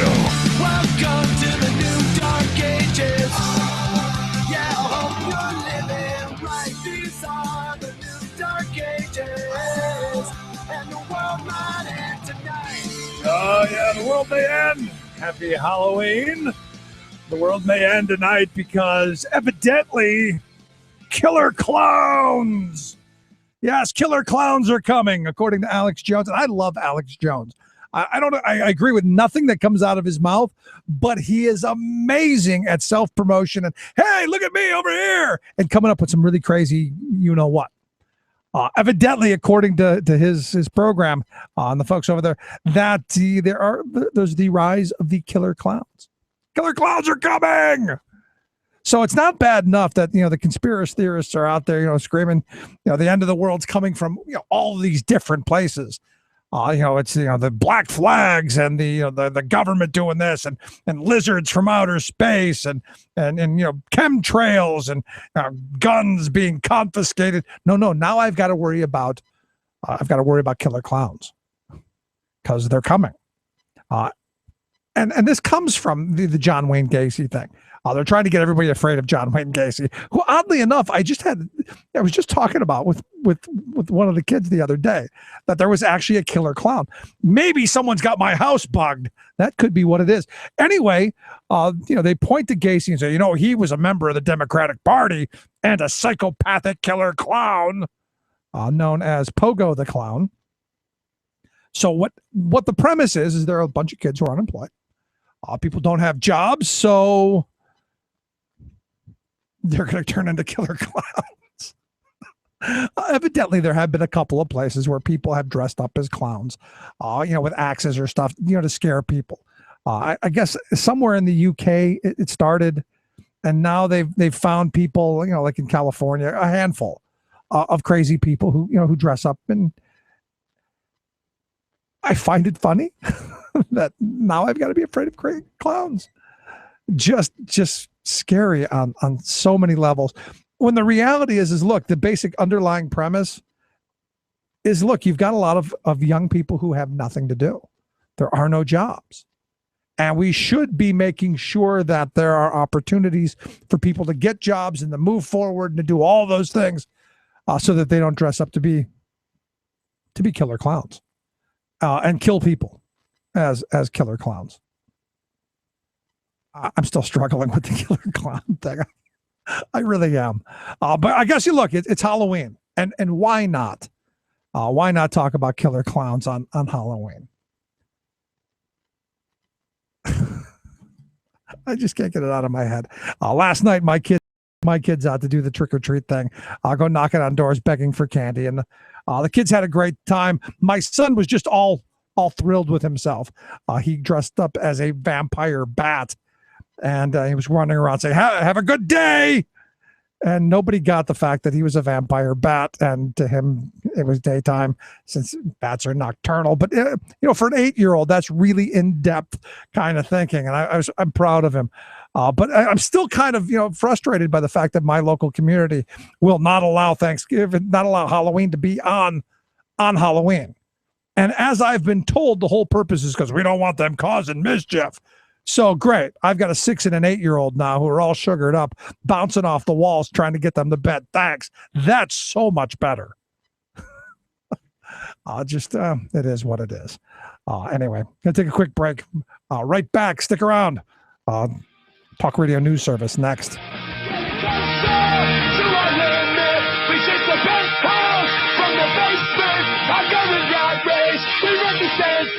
This is a fading American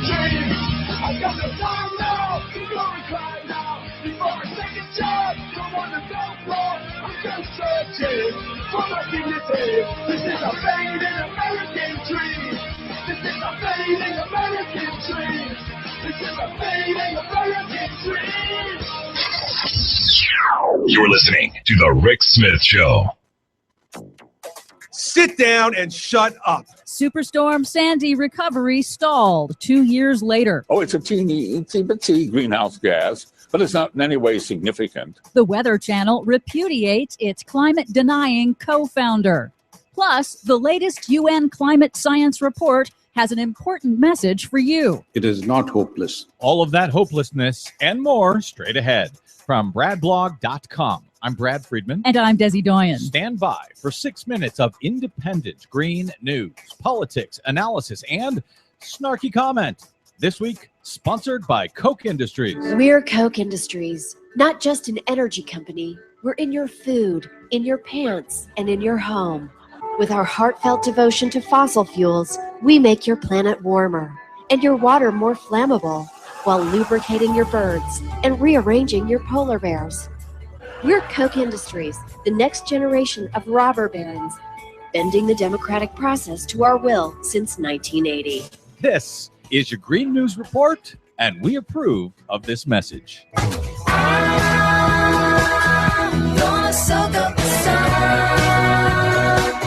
Okay, Desi Doyen, aside from elections, this week also marks the 2-year anniversary since the largest hurricane ever on record hit the U.S., Hurricane Sandy, 2 years ago, just days before the 2012 election. New Jersey's Republican Governor Chris Christie earned great praise for his handling of the crisis. How elegantly is he handling it now? Not so good. This week does mark 2 years since Superstorm Sandy and its record storm surge devastated parts of New Jersey and New York City, killing 70 people, causing $70 billion in damages, and exposing just how much the U.S. is not ready for extreme weather events in an era of accelerating climate change. Republicans in Congress blocked federal disaster relief funds for Hurricane Sandy victims for 3 months. And now, 2 years later, New Jersey's Governor Chris Christie has an answer for irate displaced homeowners who want to know why the state is still sitting on an estimated $800 million in federal disaster recovery funds. You want to have the conversation later? I'm happy to have it, buddy. But until that time, sit down and shut up. That was Governor Christie's amazing response to a Hurricane Sandy victim who wanted to know, where are those hundreds of millions of dollars that were supposed to be given to victims to help them move back into their house? Christie didn't want to talk about it for some reason. No, he didn't. New York State and New York City, however, have launched billion-dollar resiliency plans to harden their infrastructure. But New Jersey is doing little to adapt, allowing homeowners and businesses to pretty much rebuild in the same places they were before. Meanwhile, the Weather Channel has repudiated the views of its co-founder, retired meteorologist and denier John Coleman, who went on Fox News this week to claim that global warming is a hoax and science deniers like himself are a downtrodden minority. You know, a climate skeptic can rarely get on TV. The media has told the nation over and over again, day after day, for 20 years, that the oceans are rising, the polar bears are dying, the sea, the ice is melting, that storms are going to sweep the earth, and that we're all going to die of a heat wave. I mean, this is an incredible bad science. Bad science, eh? That, of course, was the co-founder of the Weather Channel who right-wing denialists can't get enough of quoting. And the Weather Channel politely responded with its first ever official position statement, solidly endorsing the global scientific consensus that global warming is real, it's dangerous, and it's man-made. Key sentence, quote, "The potential exists for the climate to reach a tipping point, if it hasn't already done so, and beyond which radical and irreversible changes occur." So they threw their Looney Tune right-wing denier co-founder under the proverbial weather bus. Yep. And at the UN, it is not hopeless. This is not to say it will be easy. It won't. A great deal of work and tall hurdles lie ahead, but it can be done. that's the message from the United Nations Intergovernmental Panel on Climate Change in its final climate science synthesis report and summary for policymakers. It's unfortunate timing that the IPCC's report comes out just 2 days before the U.S. midterm election. The report warns in stark terms we are near to triggering, quote, irreversible climate impacts from the burning of fossil fuels. But there is hope in action, according to IPCC Chairman Rajendra Pachauri. We still have time to build a better, more sustainable world. We still have time to avoid the most serious impacts of climate change. But we have precious little of that time. Well, that's fine, Desi Doyen, but I've got a message for you, for the UN, and Rajendra Pachauri. Sit down and shut up. For much more of that message, please check out our website at greennews.bradblog.com. While you're there, please consider a donation to help the Green News Report stay on the air, at least until the Weather Channel decides to give us our own show. Pretty please? Find us on the Facebook and the Twitters at Green News Report.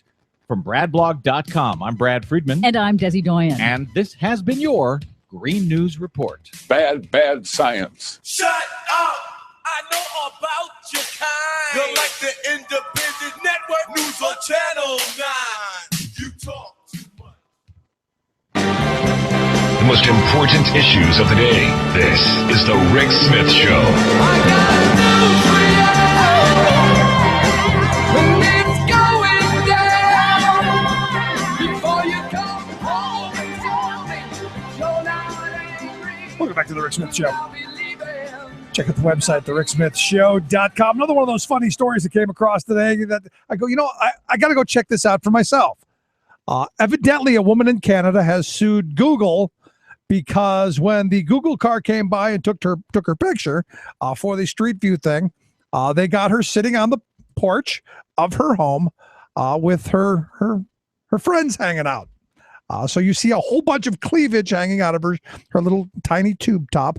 Well, she wanted to sue Google for $45,000 for emotional distress because they took a picture and put it on what was the front of her house. And so I went to the Google Earth today and I looked at let me see my house, and I think I'm going to sue because my yard's a mess. If they wouldn't have taken a picture with all the kids' toys laying all over the backyard, I wouldn't feel scorn and ridicule in my neighborhood for having a messy yard.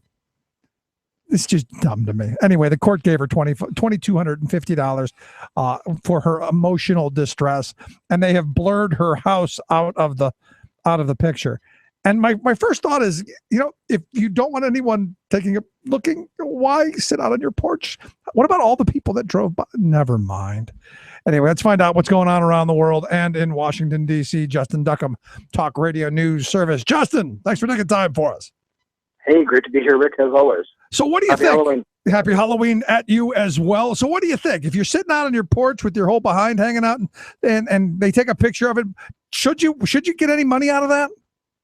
I mean, we don't know the full story. It could have just been, one of those wrong places at the wrong times. Maybe she had left her keys in the car and was quickly running out. Maybe, she... No, it looks like she's texting. Had a wardrobe malfunction. It looks like she's just texting. She's just sitting there on the porch with her cell phone in her hand, kind of bent over a little bit with her shoulders pushed together, like she was actually posing for the picture. And I'm like, really? And the ridicule and scorn that she says she felt, I go, wouldn't you feel the same ridicule and scorn for walking around like that? I mean, really. And that's really the kind of dark side of the internet. All of our little mistakes are now preserved forever, including all those times I've hung out my front porch with my, unmentionables hanging out, texting. Yeah, I got to be honest. And maybe it's just nobody paid attention to me when I was a kid. I wouldn't care. I don't know. Maybe it's just me. Just me, I guess. So what's going on around the world? I understand there's a Democratic senatorial candidate that has started a petition to dump Majority Leader Harry Reid. Exactly. This is no surprise considering that Democrats have been on the campaign trail, at least in a lot of situations, trying to distance themselves from both Obama and the Democratic establishment that's helping them get elected at large.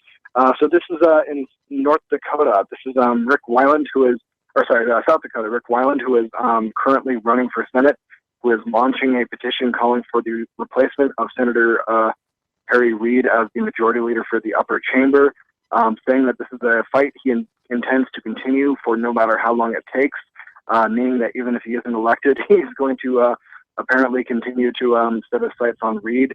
And frankly, this really just shows sort of the, wacky steps that a lot of Democrats are taking to try to, distance themselves relatively unconvincing from the Obama administration and, the current powers that be. So this is an open seat up there, I guess, right? Yes, it is. And, we've seen a number of, Republicans trying to draw links between Democrats and the rest of their party as if it was some kind of, bad word or curse. The most high-profile instance, of course, was in Kentucky when Allison Lonergan Grimes was asked if she voted for Obama and, almost ridiculously declined to answer either way. It's kind of funny, though, don't you think, on a certain level? No, it's hilarious. I mean, it's it kind of shows how wacky of a political season this is, where suddenly being a Democrat is now just sort of a dirty word, while you can still run on the Democratic ticket. There's something about that that's very, very laughable, to say the least. And they say that the Republican Party is broken. Exactly, yeah. And I have a feeling, this is just getting started. There's a lot of people who are, unsatisfied with Hillary. There's a lot of Democrats saying they're going to run as an alternative to her. So I have a feeling we're, going to be seeing more instances of, either spinelessness or just Democrats frustrated with sort of the wimpiness of the Democratic Party at large, trying to capitalize off of that as election season unfolds for 2016. Yeah, I'm not on the Hillary bandwagon. I'm also not against her, but I'm not jumping on that bandwagon. But it would be nice to have a president with a set of stones. It certainly would be, but this is a White House has shown that they're really not interested in winning the sort of smaller battles of the day, even though these are the battles that are frankly going to be defining his administration. So it's frustrating, absolutely. As a reporter, any of the elections that going on in the Senate that you particularly are keeping an eye on? I'm watching them all pretty closely. Iowa, I think, is pretty fascinating. But on election night, I'm actually going to be in Kentucky for the watch party for Lonergan Grimes and perhaps McConnell as well, if I can fit them both in. And we'll be watching that closely and reporting that on Talk Radio News that evening. Yeah, you think it's going to be close? No, I think at this point, the latest polling we've seen for Allison Lonergan Grimes shows that she's not doing particularly well. She was about 5 points behind of McConnell. And moving into the last grasp of this election season, I think it's going to be an uphill battle for her. So I think McConnell's probably going to capture it. Correct. Just what we need. Yeah. As much as I don't really like Harry Reid, I really don't like Mitch McConnell. So it is what it is. And at this point, there's only 2 years before 2016 when, of course, all Democrats and their mothers are going to be going out to vote, and we're probably going to see something similar to 2012. So it's going to be sort of a most likely temporarily held majority, and one that probably doesn't get much stuff done, since it seems like Harry Reid would be pretty eager to mimic McConnell's footsteps and ensure that nothing happens.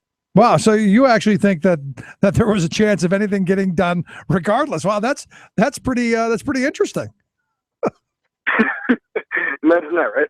Yeah, I'm going. Wow, there was something going to get done, no matter what the outcome is. No, nothing was going to get done, but nothing's still going to get done, and that should, I guess, provide some measure of sort of perverted sauce.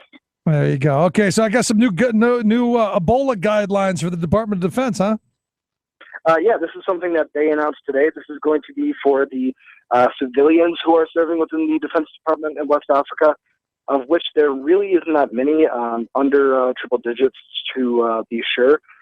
And unlike those who are in uniform, they're going to be held to different standards. Unlike the soldiers coming back from West Africa, they're not going to be, put into a mandatory 21-day quarantine.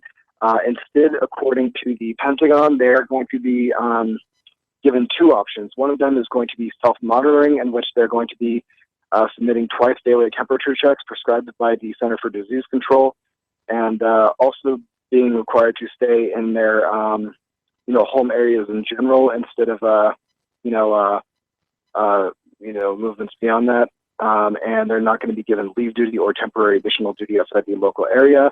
And the second is they are very kindly giving them the option to submit to the same kind of mandatory 21-day quarantine that they're offering soldiers. So it looks like there's a choice out there for them, but frankly, not much of one.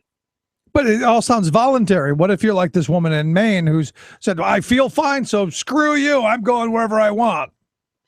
Well, according to Maine, that's actually now relatively okay. Maine lifted the measures saying that the state of Maine did not actually have the right to institute that mandatory quarantine since it wasn't necessary to protect the public.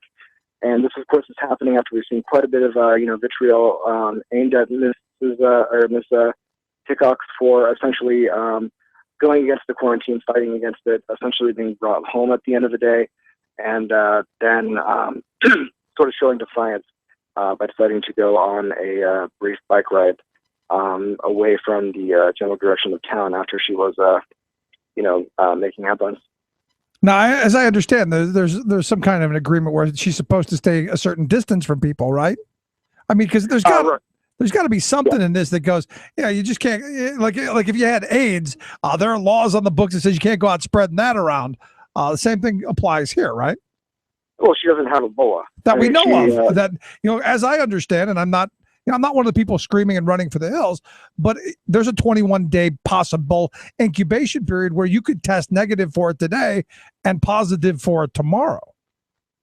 Right. No, that's very true. And she is, she's not, moving beyond, what would be considered responsible. She wasn't bike riding through a densely populated area. She wasn't, running through town, spreading her bodily fluids and whatnot. Yeah. So, this was just a pretty simple bike ride, but one that nevertheless enraged, quite a few conservative believers of the sort of mandatory quarantine by leaving her house. And, I don't believe in a mandatory quarantine, but at some level, there's common sense where you go, what may be possible, I'm gonna take reasonable precautions to make sure that I don't mess anybody else up. That just seems rational to me. No, yeah, but she's not taking unreasonable steps. I mean, there's such a fear now that anything that even remotely looks like normal human behavior by somebody who is in the region now suddenly appears to be kind of terrifying. And she's essentially just, putting her face forward that, look, you can be responsible after returning from West Africa without, turning yourself into sort of a nomad. Hermit or, there you go, or a leper or whatnot. Yeah, and maybe by this, my daughter won't come home, worried that everyone's dying tomorrow from Ebola. Oh, that's good. That's always good stuff. I told her I was going to buy her a suit. If I would have allowed her to go trick-or-treating last night, I thought the Ebola suit would have been a nice costume. Oh yeah, no, that would have been lovely. Although I guess it's kind of, I guess a lot of people are doing that this year. I've seen a lot of people dressing up as sexy Ebola workers, and this year I was thinking about going a little bit vintage and maybe going as a sexy West Nile virus victim. Okay, or the anthrax. Ooh, yeah, that'd be a nice throwback to 2001. There you go. Look at that. And I'm sure you still have your anthrax suit and your duct tape and your plastic and all that stuff from the Ridge years, right? Oh yeah, of course. And I have that just in case. The bottled water. I wouldn't know the bottled water would be 10 years later. Anyway, and finally, I guess the Virgin spaceship has crashed. Yeah, this was some pretty sad news that came out today. The Virgin Spaceship 2. This was, of course, being put forward by Virgin Galactic, the private space company, suffered an in-flight anomaly over the Mojave Desert and crashed today, killing one person and injuring another, according to the reports that we've seen. I believe either pretty soon, if they haven't quite yet held a press conference, we're going to be hearing more about it. But just as somebody who desperately wants to, go to outer space, just to kind of get off this planet for a little bit, I'm, pretty sad about this. Yeah, I'm not. Again, asset thing. I think it was a huge mistake to privatize it. I think that's something that we should be continuing to do as a nation. And the other thing that infuriates me is we're relying on the Russians to get back and forth to the space station. I don't know. I think I have a problem with that. No, I know. But I mean, yeah. But just at the end of the day, the fact that we have an issue of the spaceship crash, that kind of shows just, that we're in the 21st century. That was kind of a surreal text to get, asking, hey, did you hear about the spaceship crash? Kind of sent me to my computer a little bit faster than usual. But I digress. That was kind of a half-fun thought. But yeah, nevertheless, this happened over the Mojave Desert.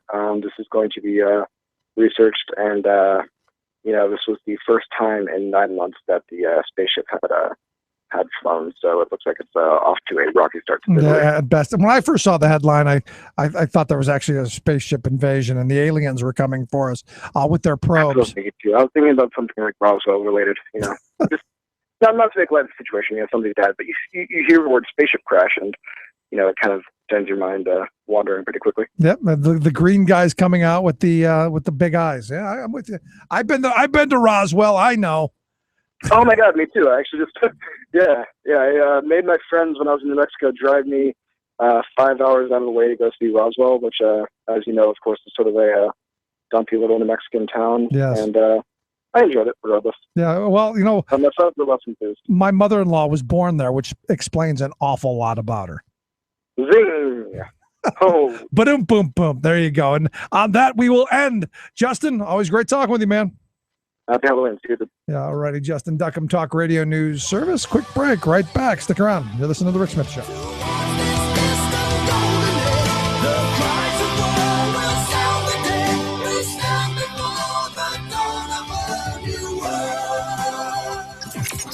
Radio of, for, and by we the working people. The Rick Smith Show.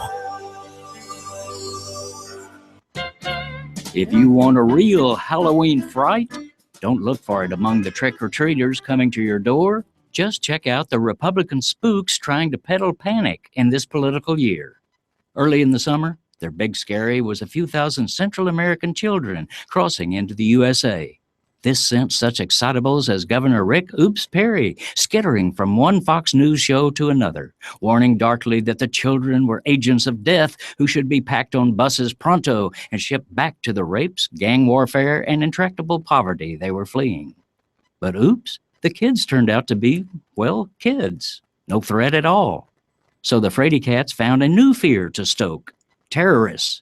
Yes, squeal panicky GOP Congress creditor Duncan Hunter in early October. No less than 10 of the murderous Islamic terrorists from Syria and Iraq had been caught sneaking into the U.S. across our Mexican border. Duncan was implying that Islamic devils were coming to behead your entire family. Wow, that is scary. Only it wasn't true. No terrorists were crossing. But truth is no deterrent to the determined fearmongers. So next came Tea Party fright master Representative Joe Wilson, trying to score a trifecta of fear by warning that 1, foreign terrorists who are 2, infected with Ebola, or 3, likely to sneak across the Mexican border to spread Ebola across America. I'm very concerned, Fraidy Cat Joe recently said about the, quote, creed of Hamas. The wide-eyed Tea Partier told his audience that Hamas terrorists, quote, value death more than you value your life. Then he hit the code red panic button, offering this conclusion from the depths of his ignorance. Part of their creed would be to bring persons who have Ebola into our country. This is Jim Hightower saying, what's truly scary is that these screwballs actually hold positions of public authority in America. Hightower's commentaries are brought to you by the Hightower Lowdown, the monthly newsletter with Hightower's populist take on what the powers that be are up to. Find out more at hightowerlowdown.org. Would you dive 14 feet deep in the Susquehanna to keep a bridge safe? Would you spend night after night with prisoners to keep your community safe? Would you spend Christmas Eve plowing snow to keep roads safe? AFSCME members do. Men and women who choose to serve in public service. Mine inspectors, 911 dispatchers, healthcare workers, parole agents. You may not think about them, but no, they're all thinking about you. This message brought to you by AFSCME Council 13. Exposing GOP half-truths, lies, and hypocrisy every weeknight from 9 to midnight. Rick Smith.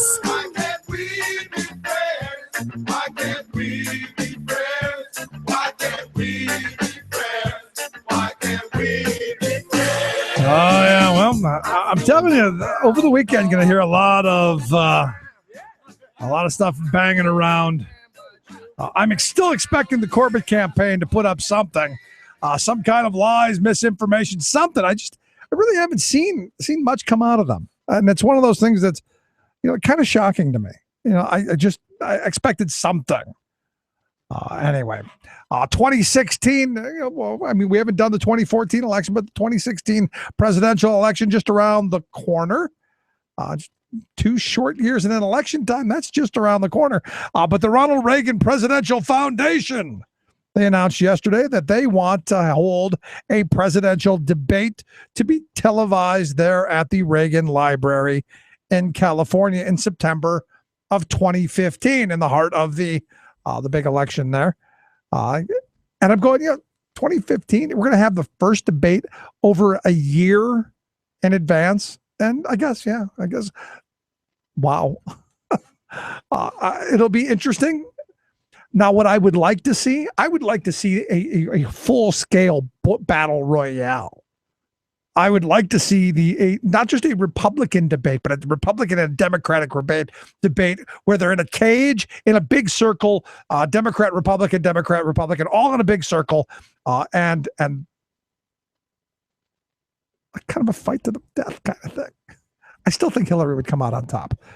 Just one of those things that, well, that makes me laugh. Sit down and shut up. I'm already sitting down. I love Chris Christie. I can't wait to see debates with him, though. I just cannot wait. I got a couple of emails during the break. One that's from Jim that says, "Happy Halloween and good luck on Election Day for all Democrats." Pat pointed out that she's not thrilled with my take on the woman exposing her cleavage, and she thinks she should have gotten more because of the Google Street View image of the woman sitting on the porch. I got to be honest. I'm looking at the picture because they have a picture of it before it was blurred out. I don't see the big deal. I really don't. I don't see how any scorn, any type of demeaning comments, any mockery, I just don't know how that happens. She's a woman, and probably I think the article said she was like 30 some years old, the 30 some year old woman who is in really good shape, wearing short, not really short shorts, but wearing shorts and what looks like a tube top. And she chose to wear a tube top that came about halfway down. So you see what you see. It is what it is. You go outside looking like that, I don't know. Now, I make it a habit, and it's one of those things that I work very hard at, because I've had a number of female friends over the years who go, Rick, is there something, and this is weird, because I've had a number of women say, you never look down. And I don't. I make a conscious effort never to look down. If I talk to a woman, I make a conscious effort, no matter what, to make complete eye contact. Not where I'm looking down or over, because I know it makes some women uncomfortable. Very early on, I had a woman tell me, that makes women uncomfortable. So I, being, trying to be decent, say, I'm going to make that effort. Oddly enough, I've had a couple go, well, why don't you look down? Like there's some kind of thing wrong with me. And there's some weird stuff going on, I think, with how we interact with one another. And it's, I don't know, it's something that eventually it'll work itself out, I think. but I'm not sure. But I still don't think she should have gotten anything because there's nothing to mock or scorn there. There's just a woman sitting on a porch, as far as I'm concerned. And you chose to wear the little top just because someone accidentally got the picture of it at that moment. I don't know, just not it. And as I understand, she petitioned. They blurred out her face. And I guess that wasn't enough. But we'll see. And the good thing is, and the message here is for my Republican friends, the U.S. isn't the only sue-happy country in the world. There you go. Anyway, if you missed any portion of the program, thericksmithshow.com. That's where you go get the podcast, the Rick Smith Show app on your smartphone. Get it, take it on the go. Make sure you got it in your pocket. As always, great to have you here. I look forward to next week. Back here on Monday, more get out the vote stuff. And then Tuesday, we've got the chance to take the country back and move forward. Have a great Halloween. Have a great weekend. You've been listening to The Rick Smith Show. Together, we can make America better. Email rick@thericksmithshow.com or interact with us anytime at thericksmithshow.com. Until next time, this has been The Rick Smith Show, where working people come to talk. It's coming like time flood beneath the lunar sway. Imperial, mysterious, and amorous ray. Democracy is coming to the USA.